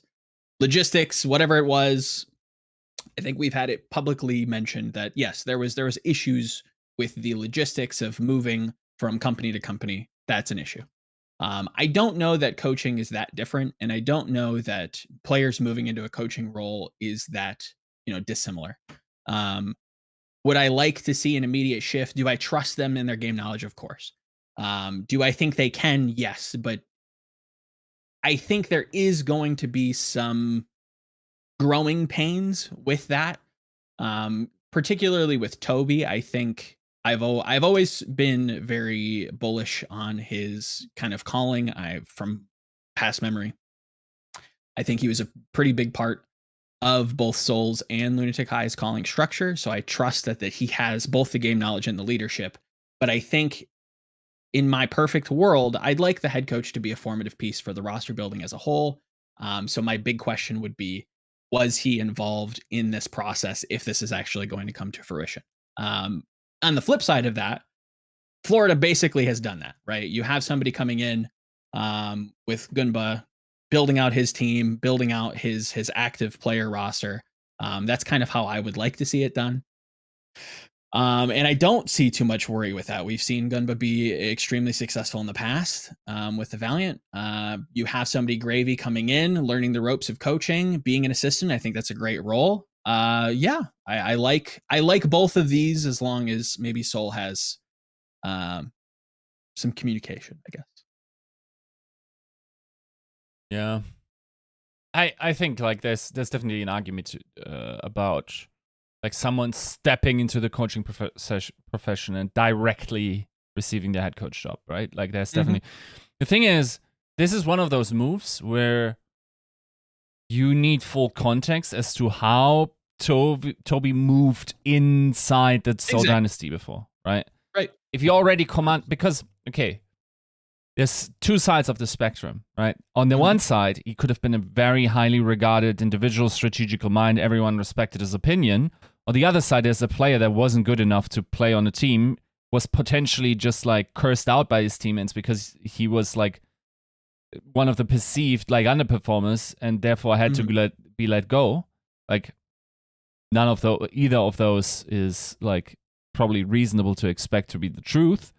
But there's a spectrum there, right? And wherever he falls, that could be a very good move by the Dynasty or not. But we don't have that access to that kind of information, so we kind of have to take the org by their track records. I think, generally speaking, it's sort of a bold move, but also you have to ask who else you would get other than trying to gamble. And if you gamble, I mean, it's this season where you do it, right? Like everything is so up in the air. The one thing that's interesting is that there are significant resources behind Seoul for sure, right? With all their moves, like you got to retain Profit, you got to retain Fitz, like you are attracting Smurf. Right, you're attracting Jonek. Those don't come or remain with you unless you leave a bag, right? Of course. So to sort of gamble this on Tobi, once again, the considerations, the aforementioned ones, apply, but is an interesting move for sure for me. Then again, like, I mean, Dynasty has tried a lot of coaches that had previous success, and once they were runner-up, but I mean, you guys know what I think about like lucking out in the playoffs and what that says about a season. Practically not much, right? So would you be more charitable to this move if it was labeled as more of a player-run team with Tobi and maybe a coaching staff kind of voicing opinions, helping to guide the players rather than being authoritarian? That'd be worse for me. Yeah, I think like at the end of the day, you still need like one guy. Like, why it seems believable from the outside, and maybe that's also very limited and possibly a stupid way to look at it, but why it is sort of like palatable for Atlanta to run this way is honestly like Brad's age, in terms of like his life experience and experience as a leader, to intervene in situations where intervention might be needed. I'm not sure that this skill set is necessarily learned throughout admittedly long career in esports. And let's be honest, like Tobi has weathered a bunch of troubling situations, starting with like, you know, theoretically speaking, the who are you fallout in Apex season, between Apex Season 2 and Apex Season 3. Like, then transition to Seoul Dynasty, not having this expected success there. These types of things mold a character and also should be counted towards his experience navigating the Overwatch space. Nevertheless, like, you probably want someone that doesn't necessarily have to learn all the skill sets that will be required. Because, once again, we're entering a new game, so this guy already has to, as everyone else will have to, relearn this game or learn anew, while also picking up leadership skills and being in charge and taking on the responsibility of, honestly, one of the most well-spending franchises next year. And unfortunately, there's so much volatility in your system that this might also completely tank his career as a coach if he was to fundamentally just like shit the bed, and that might just be his career. So hats off to him for having the nuts to go there. It is a bold move going forward, though. I mean, you talk about experience. This is somebody who has come from a game previous to Overwatch, who has done his mandatory military service, who's 27 years old, right? Like, this is kind of the natural progression for this player that I think, you know, some of his former teammates has also, you know, tried to dabble with. I think Miro's coaching, what is it, GC Busan Wave or something to the degree. Yep. You know, it makes sense, right? When you see some of these former, I think he played special forces in Korea, you know, move into these positions. He has the experience. It's just, my big question was Tobi in the back end or in the front office in time to start to build this roster, or was this, you know, somebody else's decision and he's kind of being plugged into it? Okay, so a couple of things there. Is one, that changes from team to team because the GM has ultimate sign-off for most teams. Some teams, like for example, as far as what DP was saying for Gladiators last year and all previous years, was that he has almost not exclusive roster control, but he has major roster control, and that basically he decides the roster, and then the GM will just be like, well, all right, that's your choice. Whereas some other teams might be the case where the coach will make suggestions and the GM has the final say, but they're the ones actually building the roster. So it's unclear how that works. But what I'm going to add to this conversation is the fact that I don't know if that's really necessarily a thing I'm thinking about too hard. You have Arnold, obviously, who is still, I don't know if you would consider him the GM of Gen G or Seoul Dynasty here, but he's kind of the public facing. He's the main manager guy. He's the main dude at the top that most people know. Beyond that, MMA is still actually on the team as an assistant coach, so there's that as well. So it's not like Tobi is operating alone on his lonesome as a brand new coach or anything like that. But to really get into this topic properly for me, I need to also kind of address where the community sentiment is and what they're kind of looking at and what they're unhappy with, because here's what I can see. Okay, he doesn't have the coaching experience yet. He doesn't have that kind of like winning contenders or like that resume from coaching that comes in and people concerned that, okay, well, he's potentially taking on some big reigns. He's taken on quite a lot here. First of all, he is well supported. Arnold's still there. MMA's there. Second of all, Yiska brought this up, but like Seoul have gone for some quote unquote big name coaches with all the resumes. That hasn't worked out. And I'm not going to try and say that, okay, well, that's just how it is at all times. I'm sure if Krusty came here, things would be decent. That's maybe putting a lot of faith in someone like Krusty. But what I'm getting is that I think it's time that Seoul do something different. Yeah. This is the time to like do, Arnold said they were going to make some major changes. Well, fuck me. This is about as major of a change as you could definitely make to your team is you bring in someone like Tobi. It's time to do something a little bit more unorthodox. And I like it. I like the unorthodoxness of it. You've tried going one way. You've tried bringing in the coaches with the big resumes, and that just hasn't worked for your team. It has not worked for your team. It's time to do something different.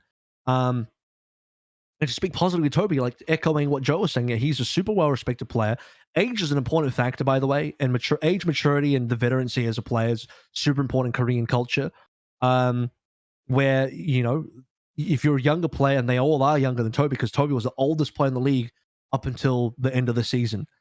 So people respect their elders. People have a lot of respect for people, in the Korean culture, who are physically older than they are, but also in Tobi's case, more experience, more of a veteran, a player that's just found more success. He's been there pre-Overwatch League, Lunatic High. We're talking Apex. We're talking, double championships there. So, Tobi's done so much. He's super well regarded in that stage. And you need a leader that's as well regarded as that. He's more experienced than most other people that you'd be happy to have as a head coach. For example, I don't think anyone would be upset that Kuki is a head coach. But Tobi is far more experienced than Kuki is far more like, in terms of his player resume has done so much more. I'm not going to be the guy that says your player resume defines how good you are as a coach. Yeah. But Tobi's got that under lock if we are going to go in that direction. But to backtrack, because I'm not going to go in that direction, because I'm not going to be using a player's skill level or anything like that. So I don't regard this as being like, oh, yeah, well, Tobi, he quote unquote maybe became washed and wasn't good enough a player anymore. But that's just the perfect transition into going towards a coach, because that's like most of the players that became coaches. Kuki, J-Mac, right? Give me some other names. You guys can think of them. You know the ones I'm talking about. There's plenty of those that exist out there that have existed over time. It's hard to think on the spot, but once you look through the Wikipedias, look through the rosters, you start to see Christopher, guys like that, right? Pastors playing career, but ideal to be someone like that is a coach. Actually, you know what? Unter, Face, Gumba, all three of those guys. All three of them. McGravy's in that direction now as well. He's still quite a young person in all respects. I'm not saying you have to be old. I'm not going to be ageist about it or anything like that. But Tobi is kind of like almost the perfect mixture. He is like that lightning in a bottle that just kind of has everything going for him. And I'll once again say, like, if people don't have problems with players like J-Mac and Kuki becoming coaches and head coaches, I don't think you should have a big problem with Tobi doing it. The only thing that people have a problem with is that he's instantly going to head coach, and that he's not quote unquote proven. But my question is, what the fuck is proven? Does he have to have a contenders win? Does he have to have sat under anybody else as an assistant coach first? Why is that the case? Why do people believe that's required? Why is it in the community's mind of their criteria that is something that is actually required? How is it that Tobi, why is it that we can't accept that Tobi might actually just be ready now, right? Is it possible that he could just be ready now? I think it absolutely could be. Because if I'm Tobi or if I'm Arnold, and you sit in that conversation, none of us are in that conversation, no one's there except those two, and Tobi goes to Arnold and he says, I know how to fix this team. And I think if you're Arnold at that stage, you're like, fuck, this could be the guy. Yeah. If you have the solution to my problem, we got a business exchange going on right now. It's also a great I don't story. see what the problem. I don't see what the problem is there. Why does it have to be? Why does it have to be the next Wizard Hyung or the next? I don't know. Name some Oisu or KDG or whoever on this team. Changun, right? Why does it have to be one of those guys? Why can't it be the guy that's one of the most accomplished players in Korea? Yeah. Has one of the biggest resumes as a player, and has potentially the solution to your team. Why can't it be that guy? I think both Florida and Seoul are opting on extremely safe bets. Gunba obviously a lot more safe, but to highlight your point, again, Tobi is somebody who has done it all on multiple teams and multiple formats and systems. He's seen success through it all. Yeah. I don't doubt that he would be a good head coach. Will there maybe be some bumps along the way? Of course. Who doesn't have them? But yeah, to try and decry that some or that Tobi is like some washed Overwatch League player going to in retiring in the front office because of friends he's made along the way in Seoul is disingenuous to say the least. I will say I have a good gut feeling about this. Doesn't mean much, but just like looking at like if you've stuck maybe it's a false sense of ability or experience, but like if you stuck around esports long enough, you pick up on certain patterns that make you feel a way, and those tend to be more right than wrong in their predictive power. And I have a good feeling about the Tobi pickup, just like what kind of a personality he is, how that story developed, that he has military experience, that he has the accolades, that he knows what it's like to be one of the best players in the world. Like all this really adds to that. And then also just like how he carries himself and has carried himself throughout his career lends itself to a narrative that you have seen before in esports. Now, what I will say is interesting is that he became head coach in front of MMA, for instance, right? Yeah. Like MMA doesn't have a lesser resume. Of course, in Overwatch, yes. But like for those that don't realize, like MMA is one of the most legendary StarCraft 2 players of all time. Yep. Especially towards the earlier parts of the game. Like he was a dominant Terran. And really a legend of esports. And maybe we would have maybe seen that move up, and that interests me. Why they thought like him staying? But is he assistant coach now? He's still an assistant coach. Yeah, he was and still is. Like that is an interesting move to me. But at the same time, like they know the internals more. They probably know how these guys work as leadership figures more. So I'm willing to try. I mean, Solas tried a lot.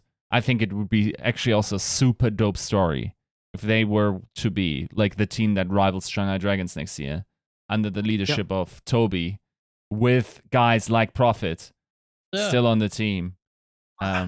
It would be dope. Yeah. I'm just saying, we've seen so many players transition from players to coaching so successfully and eventually into head coaching. Like, why? Yeah. Why is it a problem that we've expedited the process for Tobi? I just think it's so arbitrary that people are like, no, he has to go through this process. He has to be in contenders as a coach and work on dark mode because that's apparently a thing. And it's just like all this kind of crap. I'm like, why? What if he's good enough now? That's my question. What if he's good enough now? If he's good enough now, and by the way, I can't tell you if he's good enough now. But also, you listening right now, you can't tell me either. So we're at an impasse right now. Neither of us can really convince each other. What I am saying is like, Seoul obviously have a commitment and faith in Tobi that he is ready. Tobi has a commitment in himself that he's ready. Yeah. And again, from my perspective, the way I see this, and this is some heavy speculation, mind you, but what it is to me is like the part of the reason why Tobi probably gets the job over MMA is because Tobi's got the solution. He's got the answer. He knows how to fix this team and how to put this team in a winning position. And you need someone that the players can trust and respect. And I don't think there's a single Korean player out there that is in that position as much as Tobi is. Like, he is unique in that regard. Even further more than, I would say, Yu Jae-hong, who's been retired and kind of casually playing for so long that I don't think he'd be in the same conversation as someone like Tobi, even though he'd be the only other person that you might have that in that conversation. Even furthermore than someone like Miro, who's been coaching in Tier 2. But, I mean, he hadn't been in the Overwatch League for nearly as long. Tobi's been here the entire time. He's only just recently retired after a season on the Philadelphia Fusion Week. Honestly, he played well. He played super well. Yeah. He was even benching Funny Astro for a decent amount of time when Funny Astro was in Korea, mind you. So I just don't see why people have to arbitrarily put this thing on as in like, oh, well, you know, I think a good coach is decided by X or Y things and they have to go through contenders to prove that. I'm like, no, I don't think that's true at all. I don't agree. Yeah. As again, someone who is very familiar with how contenders is and has been there the entire time, I do not agree with that statement at all. And this is where I want to talk about gesture as well, because while that was rumored that got taken away, the message behind that and the sort of feedback and backlash behind that was a little bit bothersome for me as well, because people were like, obviously, okay, I get it. Gesture's a bit of a meme. He's the swag daddy, and you could debate his playing career was a little bit, awkward towards the end, and the whole Marvel Gestures thing was a bit of a joke on the Seoul Dynasty. I get it, but why does any of that have any implication or impact on his coaching ability? I'm not saying Gesture is going to be the coach because apparently that's an incorrect rumor, but hypothetically, if he was to become the assistant coach for the Seoul Dynasty, why would that be a problem? Why does Gesture's playing career and his reputation as a player have to suddenly be the defining factor for him as a coach? If you are okay with someone like J-Mac, who was at best a league average player, probably worse, to be honest with you. If you're okay with that guy being a head coach, why the fuck do you have a problem with Gesture? Nah, J-Mac was a meme, like, for the most part. Like, at least, maybe that's just through the lens of Discord. But man, like, I remember situations where this guy was wide on an island, drowning, like, going deep and whatnot. Like, some Yakpong level shit, real. Yeah. So, yeah, I don't think there's any overlap. No correlation. Zero. Yeah. It's just, I understand, like, that the entire story surrounding Gesture and what might have heard around, like,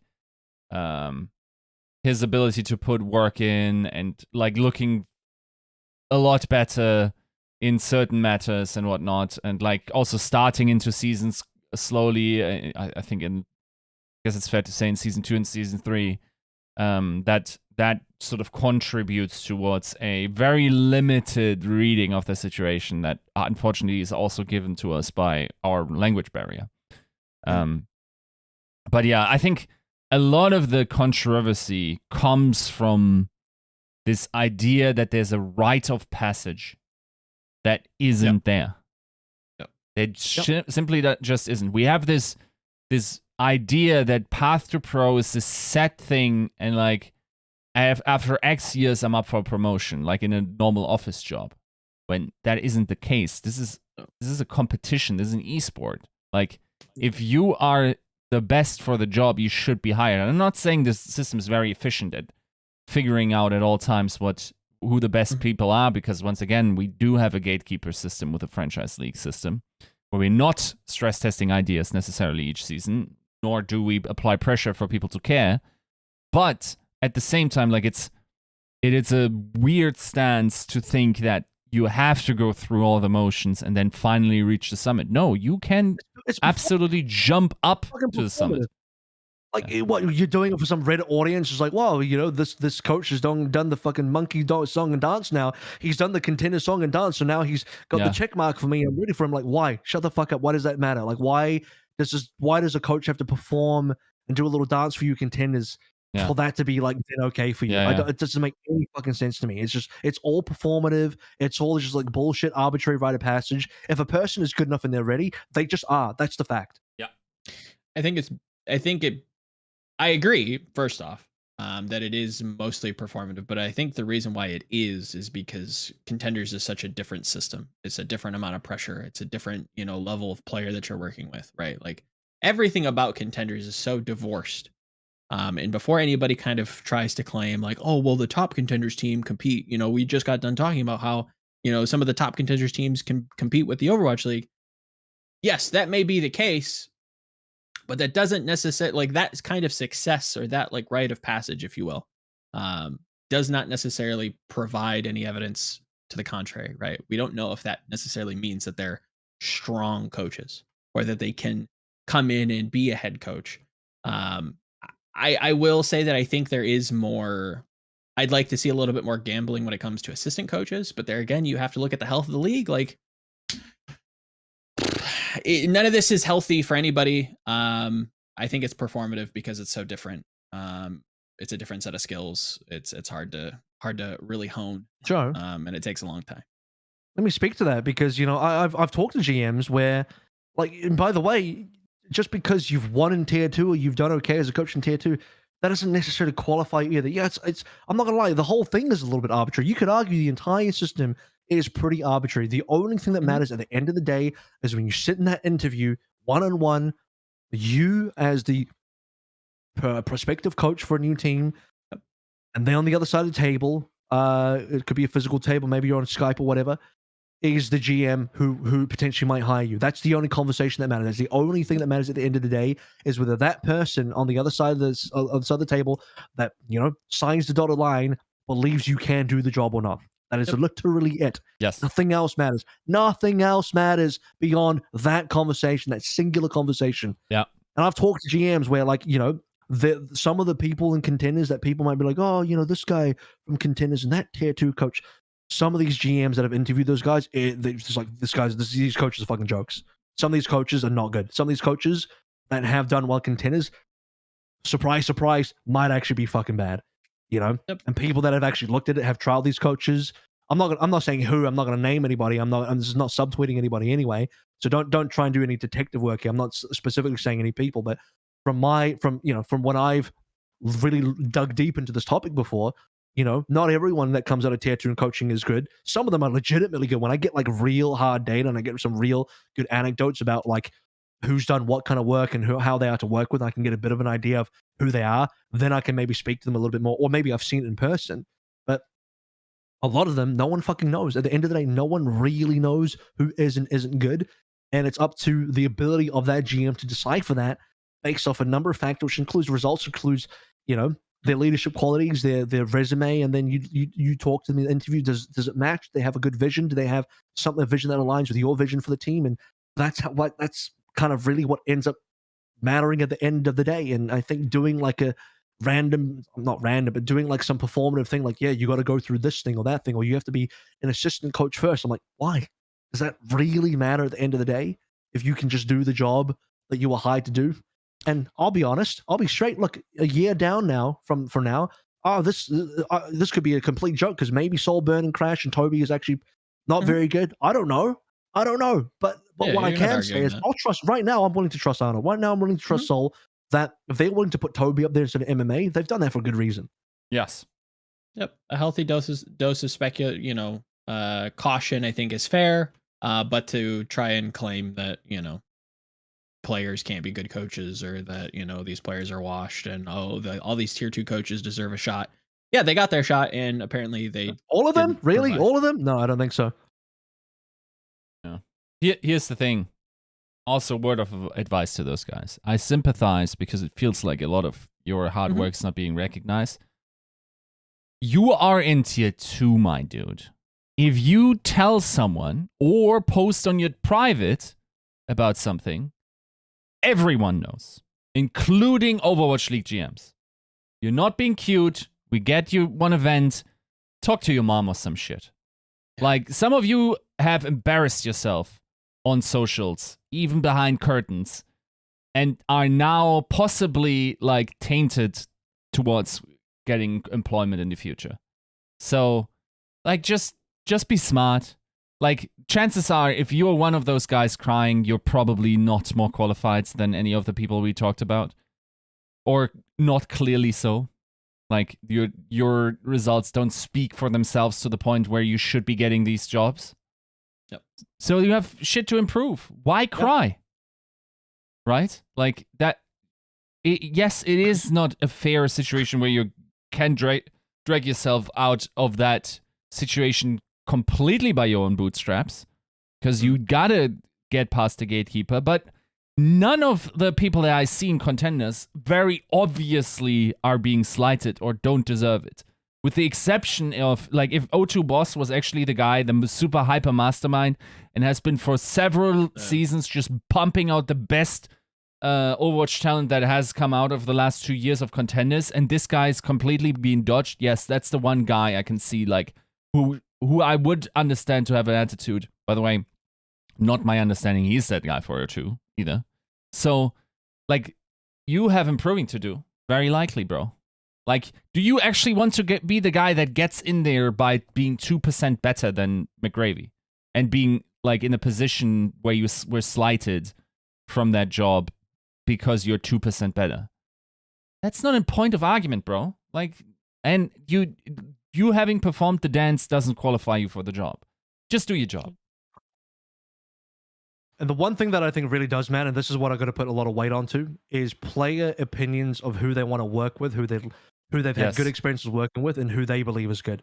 Because at the end of the day, the people working with the coach are the players. If they can't get along, or the players can't respect the coach or anything like that, it's not going to work. And GMs are going to be talking to their players, and there's going to be cases, especially when we discussed this already. Some GMs are going to take more roster control, and some GMs are going to have less roster control. The ones that have more roster control are probably already signing players before they even have a head coach, right? Or maybe maybe they're signing players potentially without the consent of their coach, or maybe they talked about it, but ultimately the GM is the guy that made the decision, not the head coach. My point is that if the players say something like, "I actually don't want to work with that coach," hey, GMs might take the side of the players. In fact, sometimes they probably should take the side of the players because a player could have had a bad experience with a coach. And I think it's safe to give them the benefit of the doubt most times. Could you get some shithead sometimes that is just trying to deny some guy? Maybe, but you'd be causing problems anyway, in which case you'd have an ultimatum. Who do you want? Do you want that player or do you want the coach? Because you're obviously going to end up picking one. Do you really want to force your player to work with someone that they don't want to work with? Like, at the end of the thing that I trust the most when I talk about coaches is if I get good anecdotal stories, if I get good feedback from players in terms of who they think is a good coach, that to me is one of the prime indicators of who actually is a good coach, because they've worked with those people directly. They know what it's like to work underneath them and what their structure is. And that's another thing is I wouldn't be surprised. In fact, I would expect that the current roster for the Seoul Dynasty, or their stacked lineup with Prophet and Fitz and Jonak and Smurf now, I would be shocked if they didn't have the utmost respect for Tobi, which says everything I need to know about Tobi joining that team as a head coach. Because if their players give their double two thumbs up, everyone else can shut the fuck up. I don't know nothing. No other opinion matters. Right? That's it.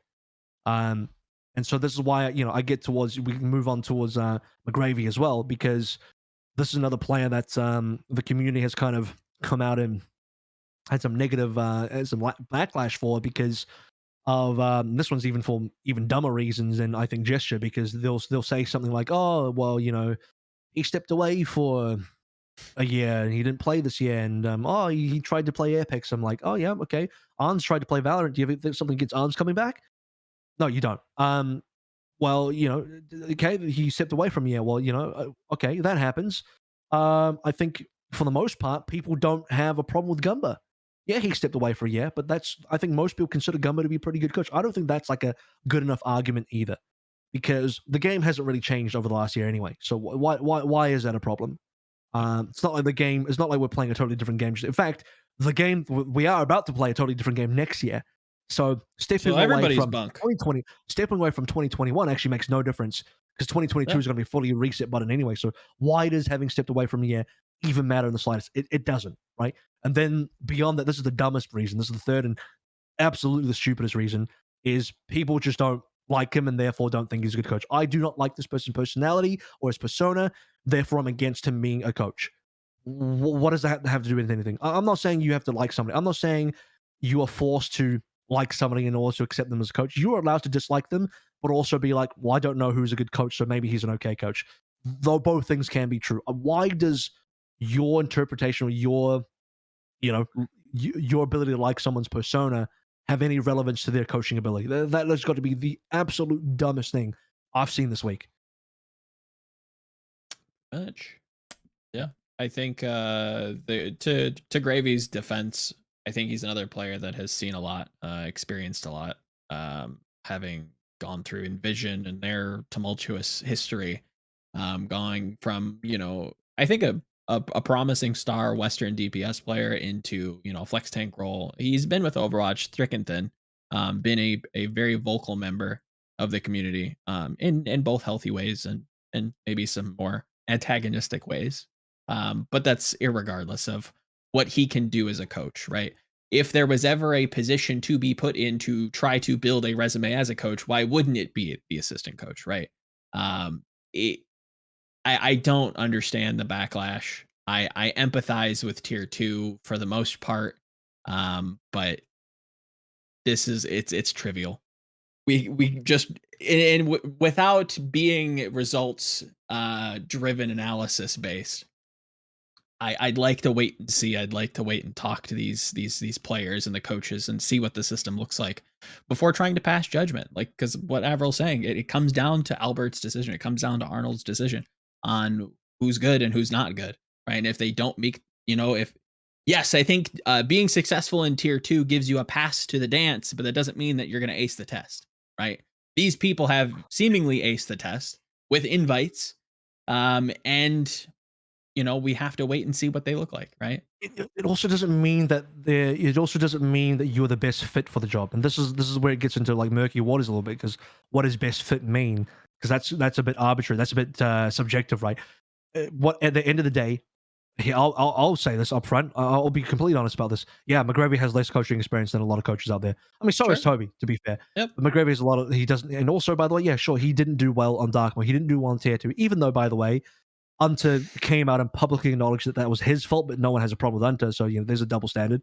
Yeah. Not that I'm saying people should have a problem with Unter, but why have a problem with McGravy then for Dark Mode when Unter said it was his fault? If you're okay with Unter, you're okay in that regard, in that argument with McGravy.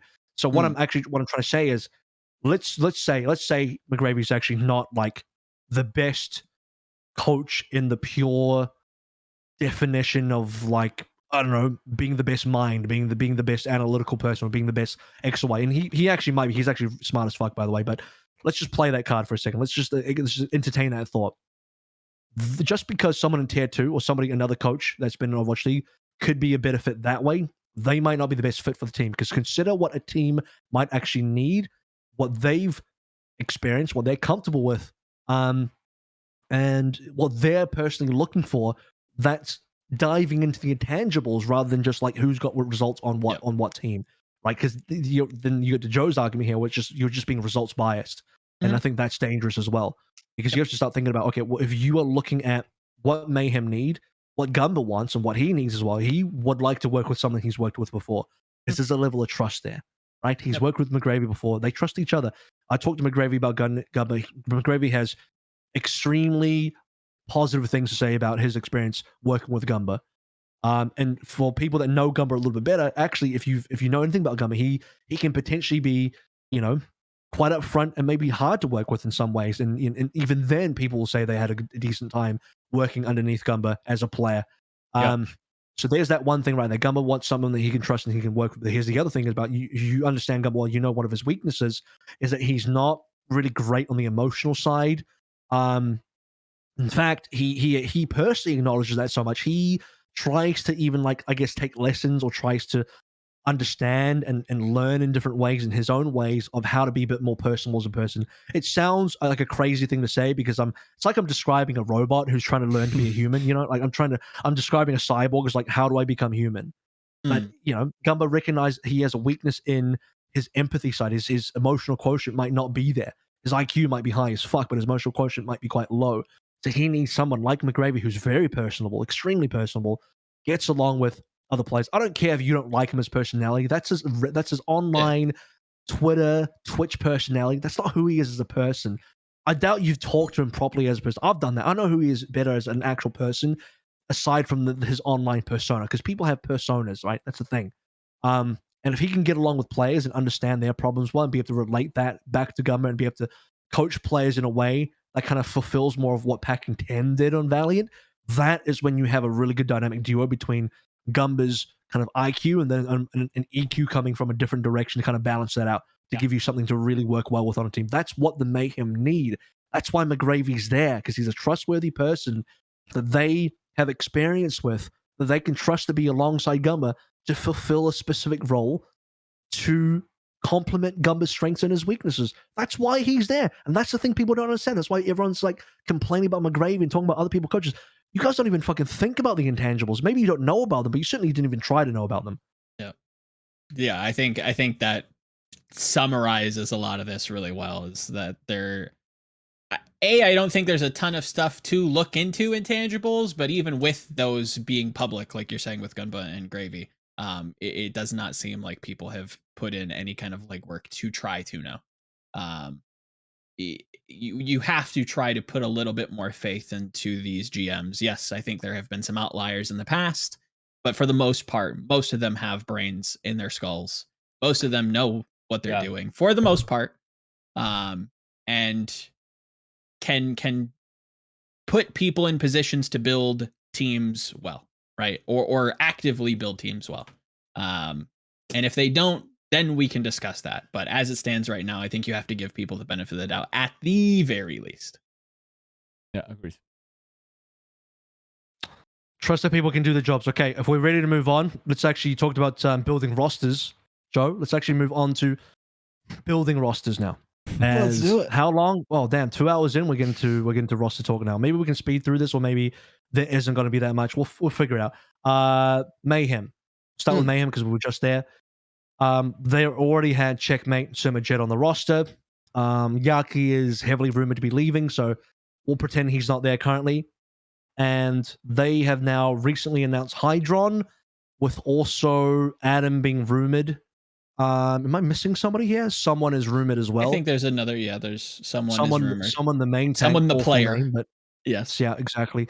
So their full roster, if all rumors are correct, including the players that have been officially announced, Majed, Checkmate, Hydron, someone, and Adam so far, which means they're only missing another support player to complement Majed. Oh, and a Mirrod's also been rumored, I believe. Yeah. So there's Mirror on there as well. So they have 3 DPS, Checkmate, Hydron, and Mirror. 2 tanks, someone, and Adam, and then 1 support so far, Majed. What do you guys think? Having talked to some of the people more closer to North American contenders, I think that this is an early dark horse pick, an early Valiant Award winner, funnily enough, with Gunba, very Gunba-esque team, to do well above expectations. I think people are going to look at this like, oh, how good is Sir Majed? Yeah, Hydron gets a lot of hype. You know, how good is someone? Blah, blah, blah. I think this team is built well from the outset with the rumors that we have, and can surprise a lot of people. I think this team is going to do well above expectations from the outset. Again, with them in a vacuum, with the pieces that they have, with the people in the front office, trusting Albert and his vision. Yeah, I think this team is well built and will exceed expectations. Yeah, I agree. I think this is once again. I think it's not unfair to say that the Mayhem are one of the more budgety rosters this year. Of course. In comparison. So, like, I think people would have to adjust the expectations based on that to a decent degree. That said, like, their roster does look very, like Valiant Season 3 in terms of, like, what kind of players they've picked up. I'm actually excited to see what it might look like if Mirror was to be, like, a stable starter for this team. And what that could make out of him as a player, because he arguably was one of the best aces we've had in Overwatch League history. Yeah.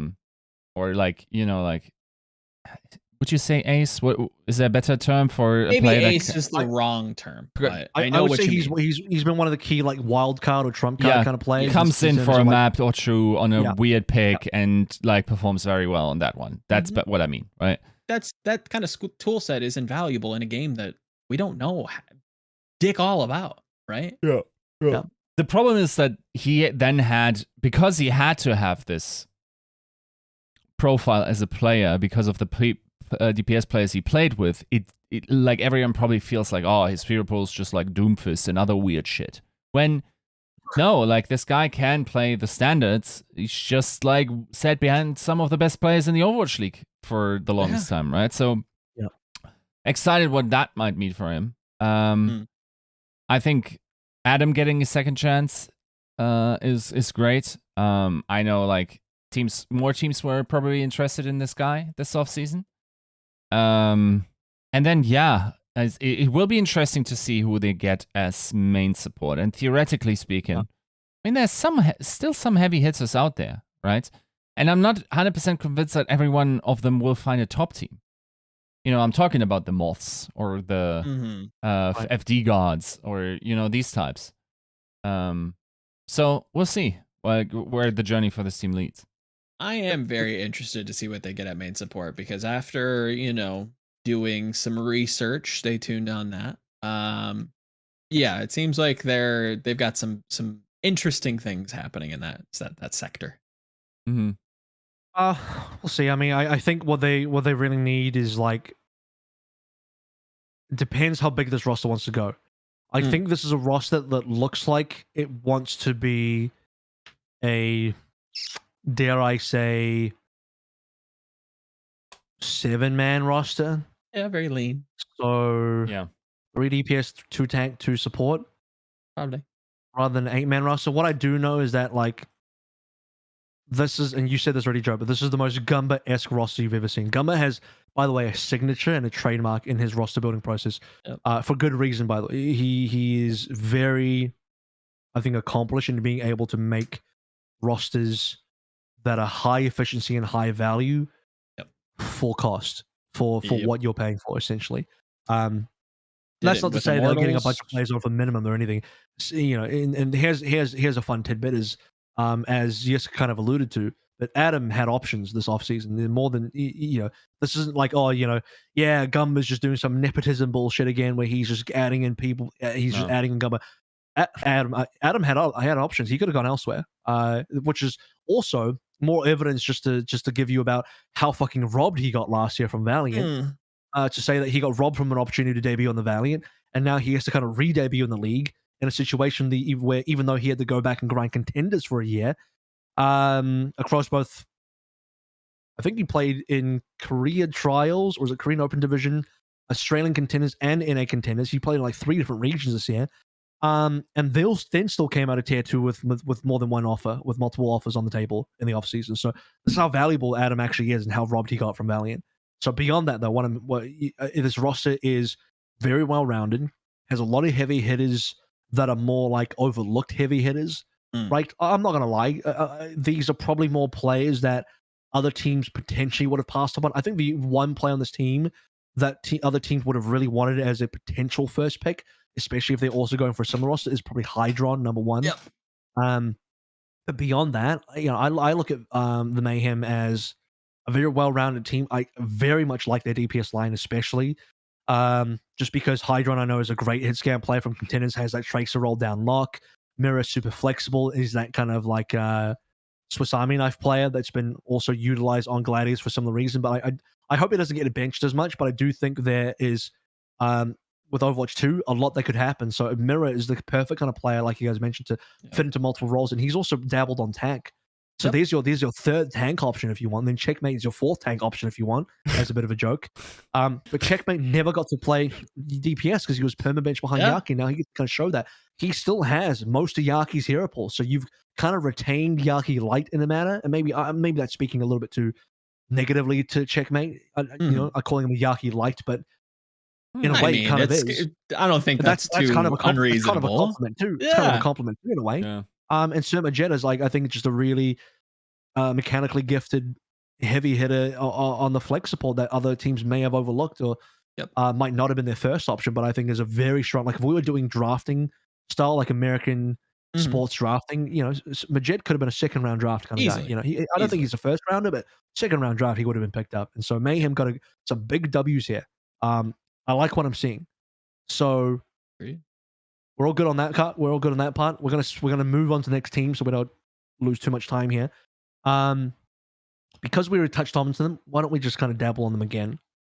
We didn't get to talk about, so we did talk about Seoul last week, but they got cut out of the content, so we'll just revisit that. Seoul have really built themselves a crazy stacked super team, and we kind of alluded to this when we talked about Tobi, and the now adjusted and corrected Jesharuma, but you got the Prophets duo. You got Stalker playing a very similar role where potentially, like a Mirror, is that flex DPS, very flexible, has a lot in his hero pool that can kind of fit the holes that Prophet and Fitz might not be able to. For example, somebody else playing Tracer when Prophet is not playing the Tracer. I don't think that Fitz was comfortable in that position. Smurf speaks for himself. They don't have an off tank on this roster, so if they don't pick up somebody, Smurf is going to have to go into those Diva, Zarya type roles. And then you got some big boys on the support line as well, where Jonak is the really high value signing. That's like huge signing. Next to Creative, who I think is super underestimated and super slept on. And then Vindame from O2 Blast, which is one of the best main support prospects from contenders. Yeah, this is a team that should be shooting for the moon. I think this DPS trio, to use Arnold's... Well, they will be shooting for the moon, Shanghai specifically. Yes, pretty much. To use the front office lingo accurately, This is a DPS centered team. They've built that with that in mind. Yes, sir. And it shows, right? Profits, bar none, duo that can compete at the top level, should be title contending, now are flanked by, I think, a perfect piece, like AVRL said, to complement them. Is Stalker going to be a starter perpetually? Probably not, but I think he's a great role player to kind of, check and balance the rotation in general. I agree. I echo a lot of the same sentiments. I think creative gets a lot of slack. I think Jonak is fantastic, maybe more than I think the community gives him credit for. Yeah. This team's nuts. I think you slap on somebody like, I don't know. I would have loved to see Choi Hyobin on this roster. I think that would have just been like piece de resistance. Completed it. Yeah, like that's talk up. about Manscaped. I'm gonna have to do some shaving with the mess that's gonna be made. Promo code Tactical Crush. Anyways, they're not too far off. They're not too far off. Yeah. Sorry, what are you shaving if you make it? Are you shaving the mess you made? I didn't quite understand that. I'll let your imagination, do what it may. With what are you shaving, though, Joe? Figure it out. Yes, come on, man. You are a soul sorcerer. Yes. What are you? He is. You're the soul guy. Goddamn on this right. podcast. Yes. It's actually not me. It's you. You're the soul it guy. Really is. So where are you at? Right.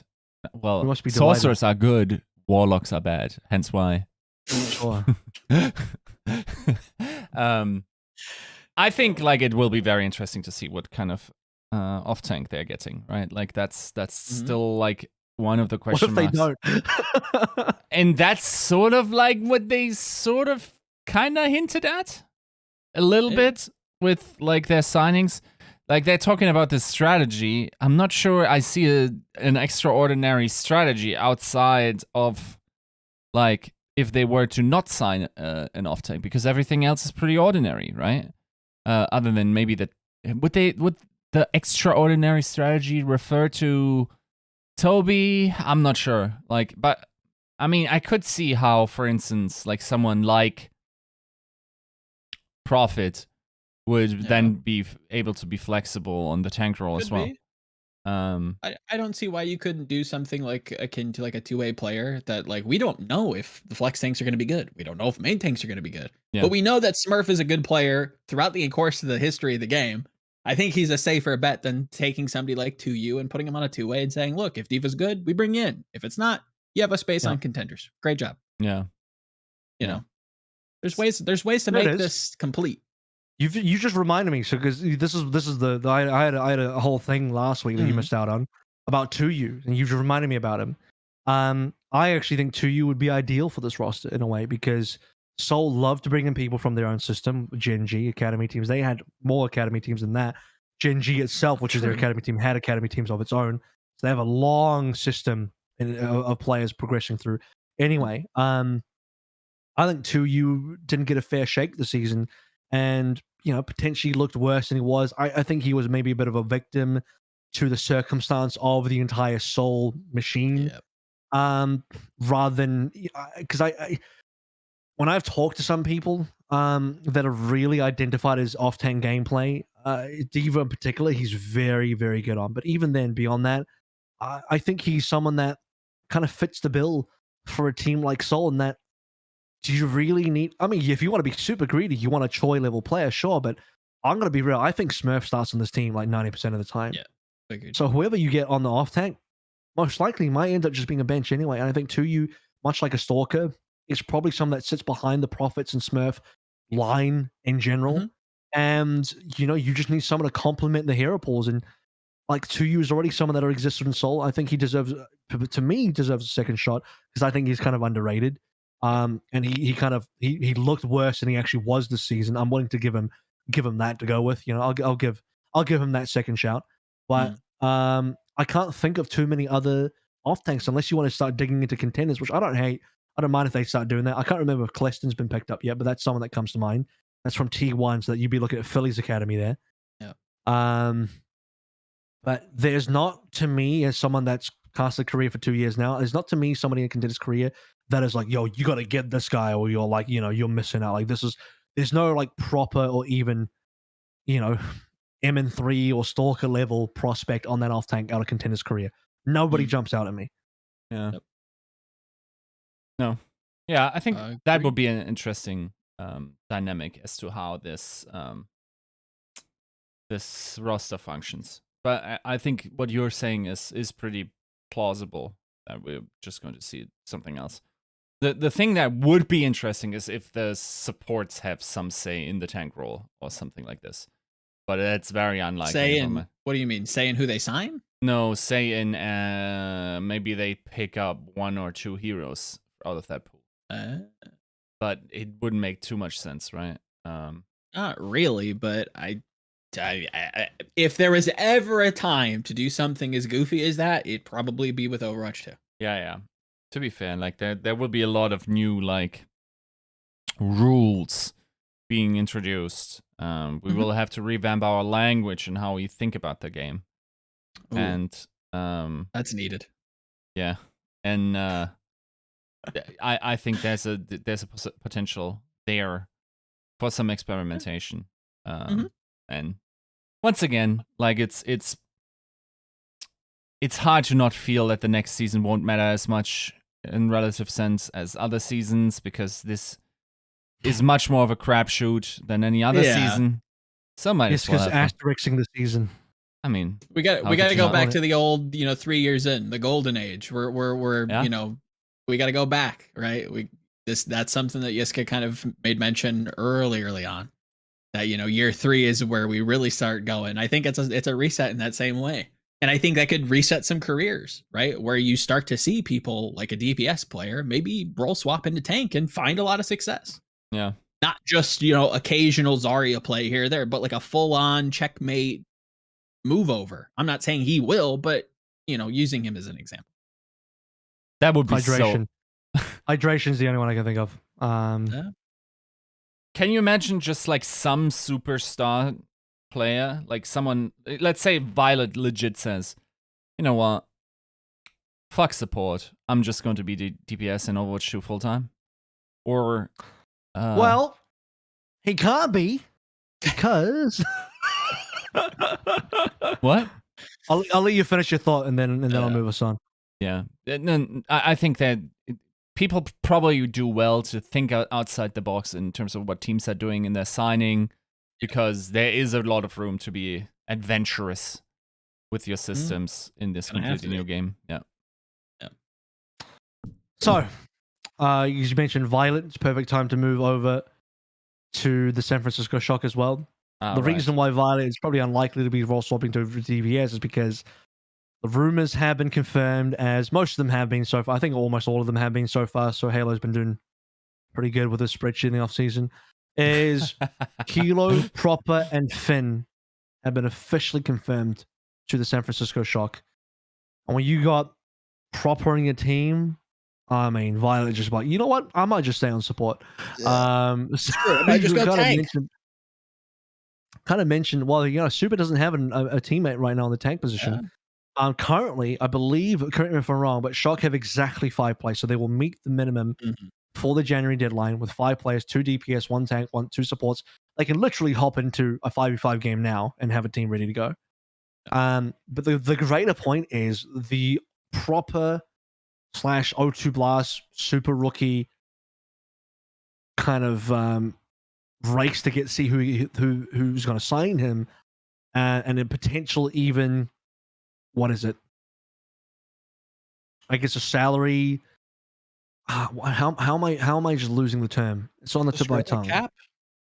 No. The you know what I'm saying? Like they're fighting over who's. They have like a salary war. Bidding war? Yeah. Bidding war. There we go. Bidding war. Jesus Christ. I don't know why I couldn't get that word. It was just stuck there. Anyway, bidding war over Proper. It's been won by the San Francisco Shock. And not to say that they had the highest bid, but that's the team that Proper wanted to be on. And I suspect that there were plenty of teams that wanted Proper. I don't think Proper had any shortage of offers put on his table this offseason. I'm sure some of them were huge offers. Some of them were medium-sized offers. And some of them were just teams shooting their shot, which I can respect. But why does Proper join Shock? That's probably a question that people have. In my mind, part of the reason that Proper joined Shock might have to do with the fact that, number one, he actually gets to play with two of his former teammates on O2 Blast. And no, Violet's not one of them because they didn't play together at the same time. But I don't know that other teams were going for more than one player from O2 Blast. Like, I think a lot of teams, and this is speculation on my end, probably only went for only Proper and no one else. Or maybe Proper and Pelican at the same time. But Proper, if he wants to play with, say, Kilo and Finn and have more of like an O2 Blast contingency on a team, because right now, San Francisco Shock is majority O2 Blast, and you wouldn't add in Violet as well, who's ex O2 Blast, like 4 O2 Blast members really. Then if you want to really look at a Kiss a Homie meta, the friendship meta, Proper's really prioritizing that above taking a bigger bag as an individual member on a different team as a mercenary, right? So there is that. But also, as far as I'm aware, Violet was actually at the grand finals of O2 Blast versus Talent Esports Contenders Korea 2 in Busan, and San Francisco Shock have like a reasonable relationship with O2 Blast, and I'm sure that Proper, Kilo, and Finn, especially Proper, wouldn't mind. They would love to play underneath Krusty. That's probably something they really wanted as well. Yeah, there's a lot that goes into just picking up players. I know that, speaking to the community for a moment, I know that it's really fun to just kind of speculate, but a lot of this has a lot of like merit and it has a lot of reasoning behind it, right? As to why players go the direction they do, whether it's, the bag, whether that's reputation and legacy from the franchise, whether that's, having some sort of other bargaining chip, like AVRL was saying. It's a real possibility that because this was a, hypothetically a package deal, that, Shock were the successful ones in the bidding race for such a amazing prospect, to say the least, right? With all the hype around him, I think he's, odds-on favorite for Rookie of the Year, if not MVP. That's somebody who you want to build around.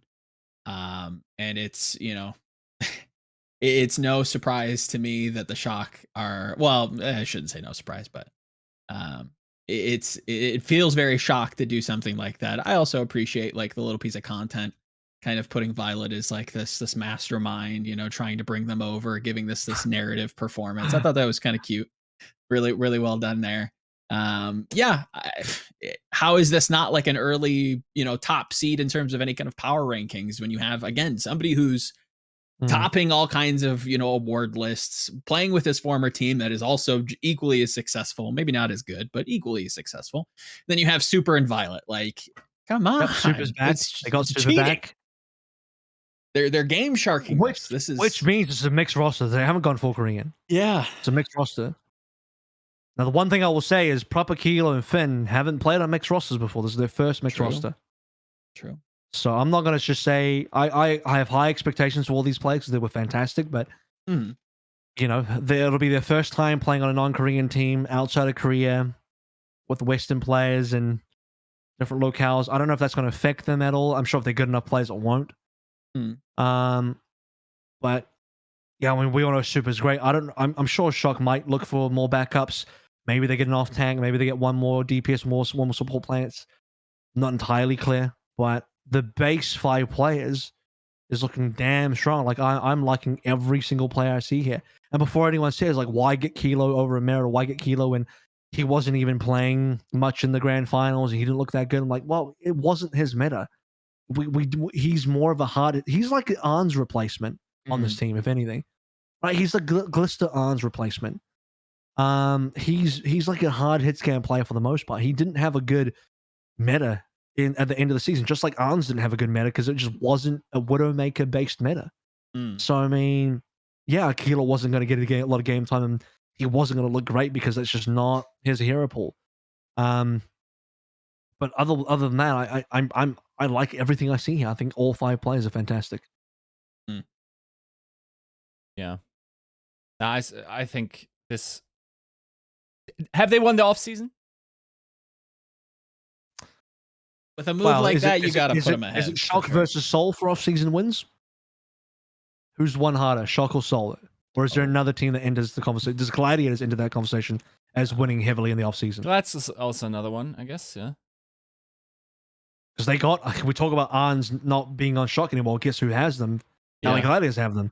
Yeah. Kevster, Arns, Reiner Space, Skewed Shoe, one of the best backlines, and then add Funny Asher. That might just be the best backline now. It's very hard to say who won the offseason because it looks like there's quite a few winners of the offseason. Yeah. Yeah, a lot of competitive teams already starting to begin to form. The biggest win is Chengdu, who have 20 players again. Yeah, right. Anyway. They're just retaining and maintaining, it seems like. But yeah, I think with all the hype around Shock, or rather Proper, I think that's the type of player that you really want to put investment into. And I think that, barring a few other moves, I think would put them firmly in the lead, I'd say. Yeah. Well, let's go on to a team that is attempting to do something like that. A team that is very much going, or at least attempting to go in the same direction as building a super team, looking to try and compete heavily in the offseason. A team that I personally did not expect was going to compete this hard in the offseason, but have really dropped some stacks on the table, picked up some big pieces. I'm talking about the Toronto Defiant, who at this stage, what do we got here? Let me just bring up the list of their current players. So Hisu's been retained. They got Muse, Hotbar. The big one was Twilight. They got signed on, and then potentially even bigger than that, depending on who you ask, is Chorong, who is maybe the most sought after main support player out of Contender's career. And there was a potential bidding war / race to sign the super rookie on this guy as well. And Toronto won the race for this guy.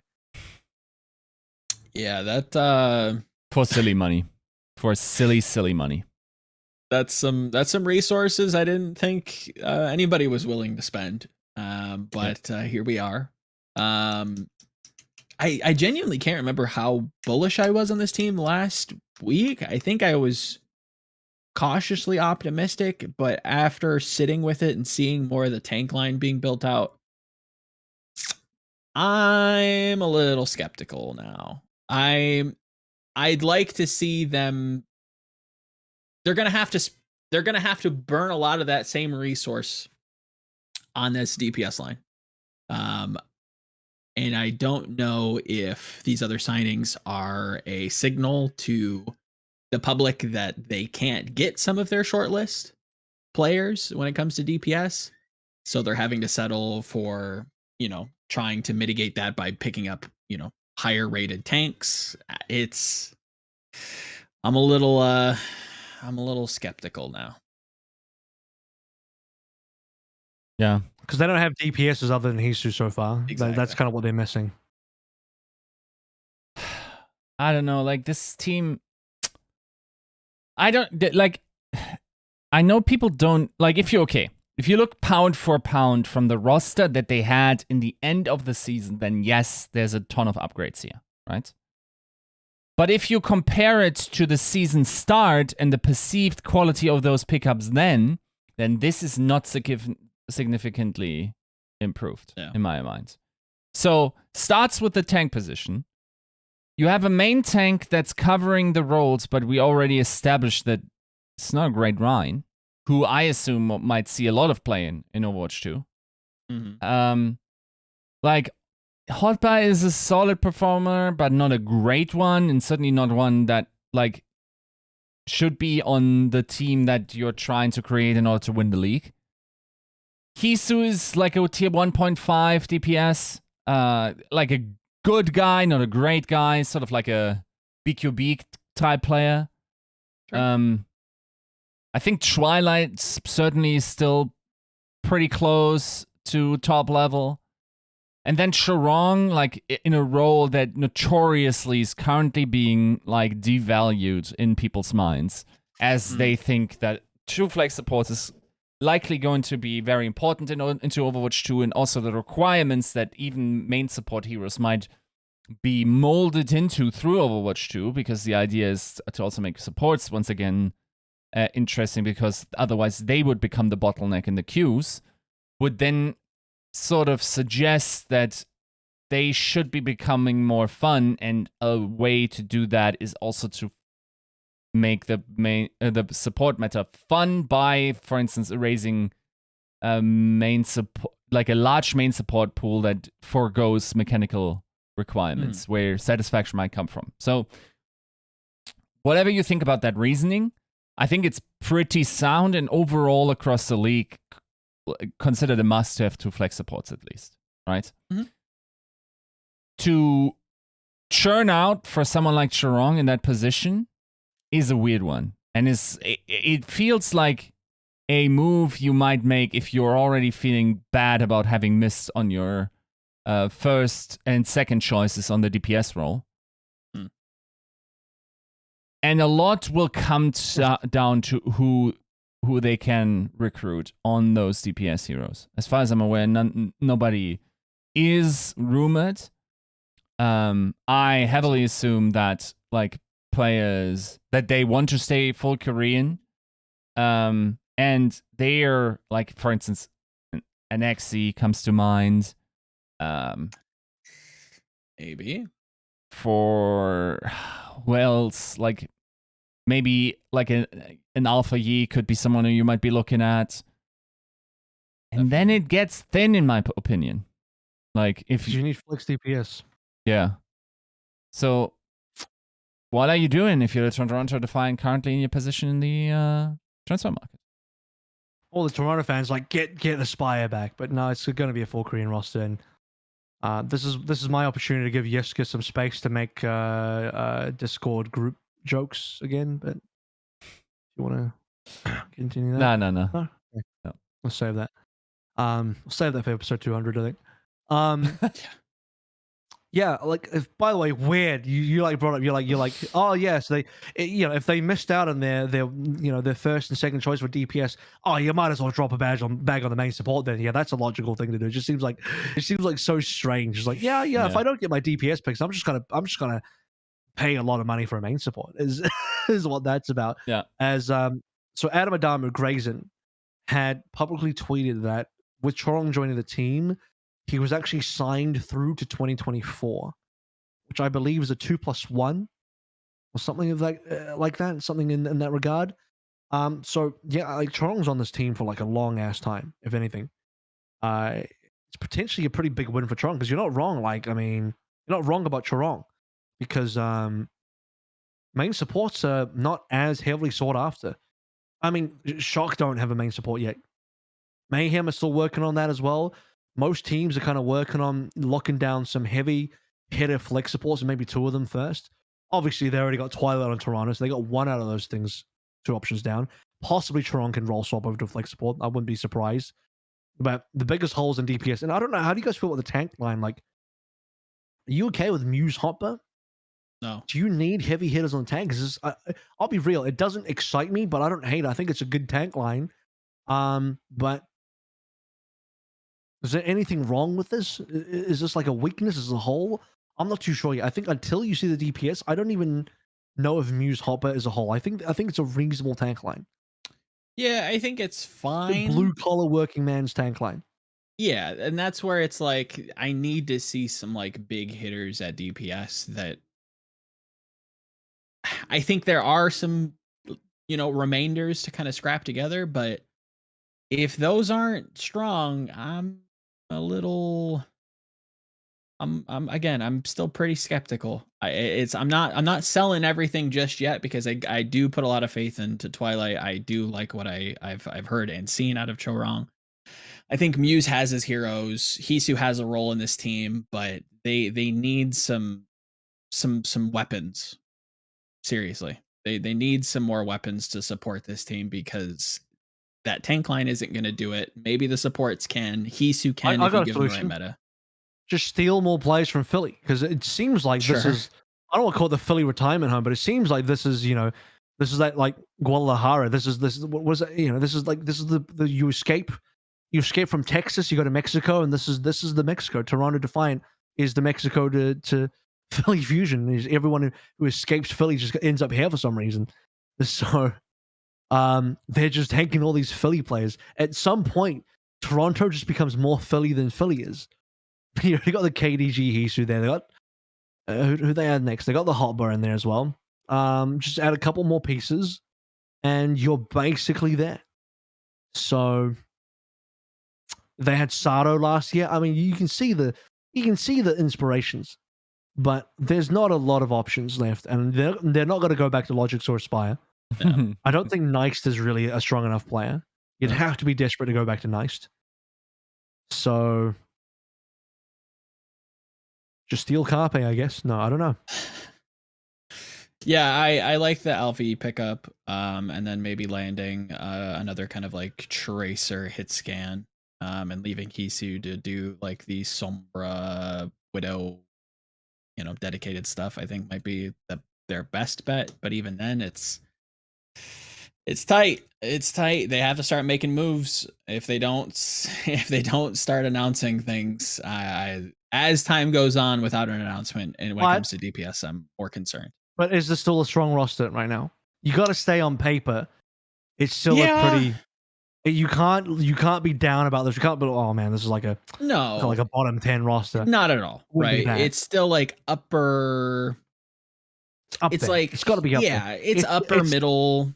It's a good feeling for the most part, but it's like a Porsche Boxster. It's like I'm trying to enter the luxury, exotic car market, but I'm going for the entry right now. Yes, they're trying to enter the God Squad super team echelon of teams. Yeah, is what it looks like to me. They're almost in there. And as go ahead.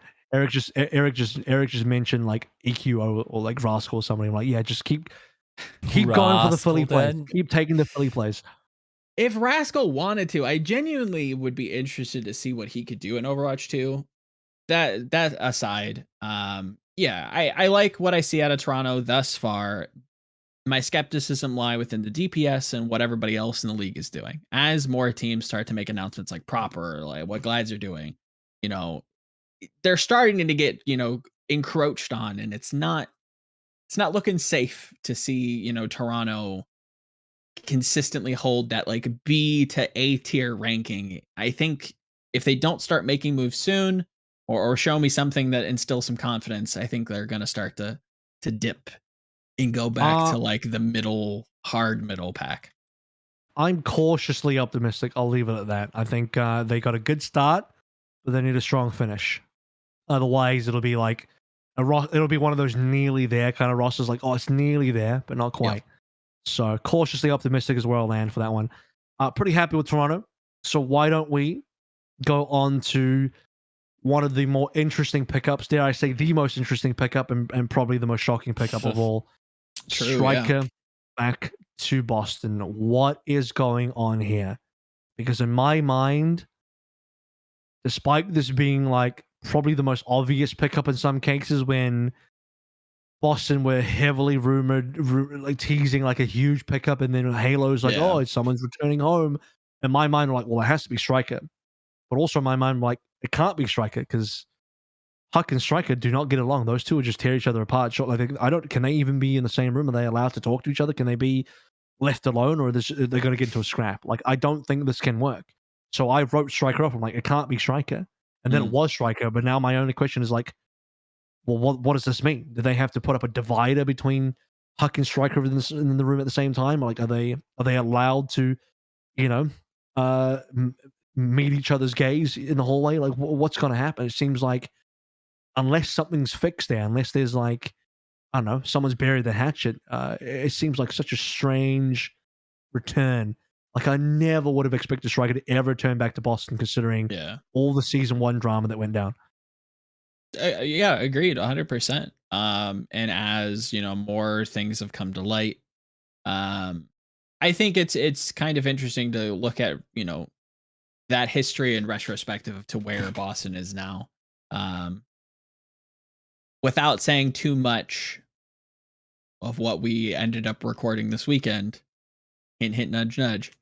I think the community sentiment is lagging behind when it comes to where Boston is now. I think they've done a lot of growing, and maybe Striker's done a lot of growing as well, to the degree that maybe that hatchet has been buried, and perhaps that this can be a healthy relationship once more, and Striker can come back and be maintain his laurels as this incredible tracer specialist for a team that in the past has needed one. It's funny that we use Boston to flank Toronto because I'm more bullish on Boston at this point than I am Toronto. Oh. Yeah. I like the striker. I like the Marvel. I like the Yiska. Crimzo. I don't know what you guys have with Marvel, bro. I think I haven't said anything about Marvel. No. It's just me. It's pretty much just me. No, I feel like it's like when I say you guys, I also mean the community that I interact with. It's weird. Like I don't necessarily know where to rank him necessarily, but like.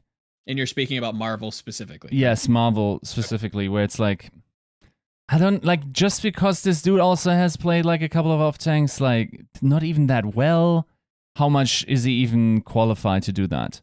And I don't think he was ever a top performer on any of his picks other than possibly Sigma. Sure. So like, I don't know if that isn't a little bit overhyped. I wouldn't even expect him to play him too much ahead of Punk. I agree. It's quite possible, yeah. So in that regard, like, yeah, okay, whatever. It will be interesting to see Striker work in that team. I also think that they probably need another DPS because technically speaking, Striker's hero pool is relatively limited in how he was at least applied in the shock. That doesn't necessarily mean that he can't be flexible ever, but we'll see. Valentine is a great stay. I don't have any issues there, even though there's probably also a little bit of a hero pool concern, especially like... Really? Yeah, because like... Flexible, isn't he? I thought so. Yeah, but... He's pretty flexible. Okay. Would you consider him like a top tier tracer? That is now required of Flex DPS. That's why Striker's there. Sure, but like what if you also need a McCree in the same meta? Agreed. That's where I think that rotation That's why has to come Striker's there. Wow. He plays 2 heroes at once? so that Striker can be cloned. Yeah. And then, all right, fine. Then maybe they need someone else. But then, I don't know. I think Valentine was They didn't want to keep on 37. They didn't want to get him back. Yeah. I mean, that was an option. Yeah. Backline. I think like Crimzo is probably on the underrated crowd. Like. Yep. No. I disagree. He's rated. He's exactly rated where he should be. He's not overrated. He's not underrated. He is just rated. Where's he rated in your mind? As a top Western flex support, and even amongst the Korean and you know the Asian ones, still pretty up there. I think Crimzo's. Okay. He wouldn't be in my top 5. We're including every player. Yeah. If it's only Western, he's probably my number 1. If not my, he's top 2 minimum. He's probably my number 1. But he's somewhere outside of my top 5. So anywhere between 5 and 20. Probably not too far away from 5. In my mind. Yeah, no, I don't disagree with that. If that's the evaluation of the community as perceived, then that's fair. He's just rated. He's rated, that's it. Yeah. Faith is interesting. That's an underrated guy, right? Yeah, can we check? No, that one is underrated, correct, yeah. I would say so, yeah. So... We don't have Faith. No faith and faith. Yeah. One guy that probably nobody really ever talked about, but still performed incredibly well over the season. So we'll see where this goes. I think I agree with Joe. I think I like, and it is because I'm extrapolating where the DPS picks for Toronto can only go. Mm. But I think when everything is said and done, because getting a hitscan DPS is way easier for Boston to accomplish than for Toronto to fill out these 2 DPS slots. I think when everything's said and done, I would rate Boston higher than the Defiant. Wow. Unless, okay, here's the big caveat. If Toronto, with their big money schlong, can just come along and slap their top DPS out of their hands for a fat buyout that the team just takes, then if that happens, of course, then there's still... I assume that's not going to happen, though. I think the Striker pickup really boosted this team up Because without striker, I mean, evaluate the team again. Take away striker, where do you have this team? Much lower, right? So Yeah. I think striker is the piece that really shoves this team much higher up. But I gotta see what happens because I don't know what striker's personal relationship with Boston is. You know, it seemed like such a rough breakup in season 1. It seemed like such an aggressive breakup in season 1. Like never in my wildest dreams did I believe Striker would come back because it seemed done. It was like, you know, that bridge seemed burned. But here we are. Bridge repaired apparently. So if that all goes well and there's no drama, there's no conflict, then I guess I got no choice but to at least somewhat agree. I don't know if I want to put them above Toronto just yet, but maybe I'd put them similarly. Maybe that's me having a lot of faith in Boston. Maybe more faith than I should give them than they have on the faith in their own team. But Sure. Yeah, I'm. It's a tough season already. I'm unsure. We're not I'm even unsure. halfway done. No. But what we are more than halfway done is we're getting to the tail end. This is going to be the last team we talk about. If your team did not get mentioned today on this episode, I'm sorry. When there's more news or more pickups, we'll talk about them next week. No, we won't talk about them next week. It'll be episode 200. We'll talk about them in 2 weeks' time. So you just have to hold on tight. There are more players and more teams we could probably still talk about, but the last one that we're going to speed through is not too much here. It's Dallas Fuel, and they have basically locked up the roster. We're just going to really just gloss over the new pieces. They have almost everybody returning. Obviously, Repel's retired and Jexter got let go. Chio comes from O2 Blast, so the other O2 Blast player. And then on top of that, you got Gorio from Team Diamond, from GC Busan, which is the team that Mira coaches and continues his career. And then Edison from the Atlanta Reign. So why don't we go along? I can talk more about the other two, but where do you guys sit with this team, specifically Edison and maybe the team overall? I think Edison is a... Wow, I didn't think I was going to say that, but yeah, I agree. I think Edison is a just pound for pound upgrade over Xe, or Pine for that matter. I think he's way more flexible, has a similar hero pool, has proven that, and still gives you a little bit more bang for your buck. Really? Over Xe? Yeah. I think you could argue that in terms of specialty, you could maybe pick some moments, some highlights, some specific heroes that maybe he's a little bit better or worse. But I don't know if that's necessarily the goal with Overwatch 2. I think he gives you a much wider hero pool. I think he gives you at least comparable hit scan prowess. I love this pickup. I think it's great. And then having Gorio to kind of like role play. It's not that this team needs carries, right? But I feel like I've never seen Edison in Overwatch League carry to the extent that Xe was able to. Okay, yes, but let's go back to some of the logic that we used in previous, topics. Was he ever in a position to be able to do that? You're playing behind Ursa, you're playing behind Pelican. I mean, the season before, like playing behind Ursa apparently wasn't as big of an obstacle in season 3, right? I mean, no, Ursa eventually got benched for Edison because Ursa. And it's not like he stepped up and just like crushed. Even though the meta was not unfavorable to his heavy hit scan, right? Like Edison hasn't been this hard carry Widow type player in a hot minute. And I feel like Xe has. Like, I feel like when I think of Xe, I just think of big dick McCree moves. Like, as good as it gets. Like, of course. He probably undresses Carpe. Yeah. So, and that's it. Yeah, but Xe refuses to play Ashe, so L plus ratio on that one. No, maybe he plays Ashe now. I don't know. All I know is that during the heaviest Ashe meta that we've ever seen, one of the heaviest, the guy would just never play. He'd go, he'd just pick anything but Ashe. I'm like, please just go Ashe. Like you are not doing any favors to your team. But I'm holding on to old feuds there. This team is stacked on DPS. They got Sparkle Doha, then. On top of that, they got 2 new players.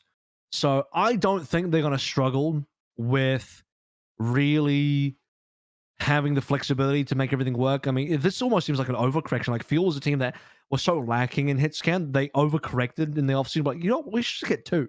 So Edison and Guerrero. So Guerrero is another hit scan specialist.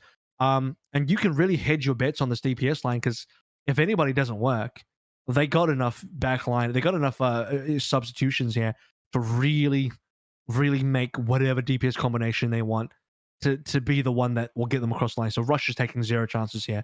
Yeah. Guerrero is, to me, people ask, well, like, well, you know, how good is Guerrero? I think he is maybe not the top hit scan or even DPS prospect coming out of Contenders career, but he is pretty underrated. He was definitely one of, if not the best player on G Super San. G Super San was probably quite a middling team. I'm not saying that you can't have good players out of middling or even bad teams. I mean, just look at some of the players that came out from Oz Gaming last year, like Skewed came out of there, but then some other players like Friday and you know, Checkmate and whatnot came out of there as well. We'll give Checkmate another chance, but so there's a chance that Guerrero could be good. I just don't know yet. I just don't know because he was good, but he never like blew me away in Contender's career. Chio did blow me away. Chio I thought was a fantastic player. He comes from Runaway, then on to O2 Blast, and was always a very top contender for the main support role. Is there I would say more than adequately fulfilled Jex's position. They haven't replaced Repel, which is maybe a concern. I don't know if Chio can really pick up the flex supports. Never really saw that, but he never really had to do that. To be fair, most main support players never had to do that. So they got everything solid. I mean, Fearless Harmon, that writes itself right there. No comment there. I mean, that's perfect. Don't need to make any changes. Dallas are pretty much done. I don't think they're going to be making any other signings for some time. From what we can gather from what Dare said. Yeah. I mean, I've talked to Tasmo as well, but like, you know, it doesn't seem like Dallas will be making any other moves yet. Maybe they'll pick up another flex support. The option is there, but right now they're pretty content with where they are. Final judgment on where you think this roster is. It retains so much of the Dallas Fuel pieces. You got to say it's a top roster, right? Yes. Yeah, it's tough to really argue otherwise. I think that this is a proven roster, has the flexibility to perform, and has kind of improved in that sector. So yeah, love it. Great job. Yeah. Cool. You like it, Yiska? Yeah, I think enjoy it. I think there's nothing really to hate about this other than, like, I guess the seconds flex. This is like, I feel like the Fuel in the past have very often said something like, oh yeah, we are just about done with our roster building, and then they come in with one more big signing over the top. The season, they add like 2 to 3 new people. Yeah, and I feel like that needs to be the flex support role. So we'll see how that goes. By their time. All right, well, that's going to be Fuel done and dusted now. We are going to be signing off for a very long episode 199. A bit of preamble. There was a lot to talk about today, so potentially apologies for making this one super long, or maybe you enjoy long episodes. It's so long that you, by now, if you've finished listening to it, you've either gone for a second car ride, or you listen to the first half on your first commute, and now your second half on your commute backwards. I have no idea. But the next episode is going to be the big one, episode 200. Big surprise there. Make sure you tune in next week, and then we'll go back to our regular scheduled off-season talk, more proper Overwatch 2 stuff in 201. So if you're waiting to hear about your team, I do apologize again. We'll get to your team in 201. I swear it'll be good. But thank you again. Thanks for tuning in. We'll see you next week.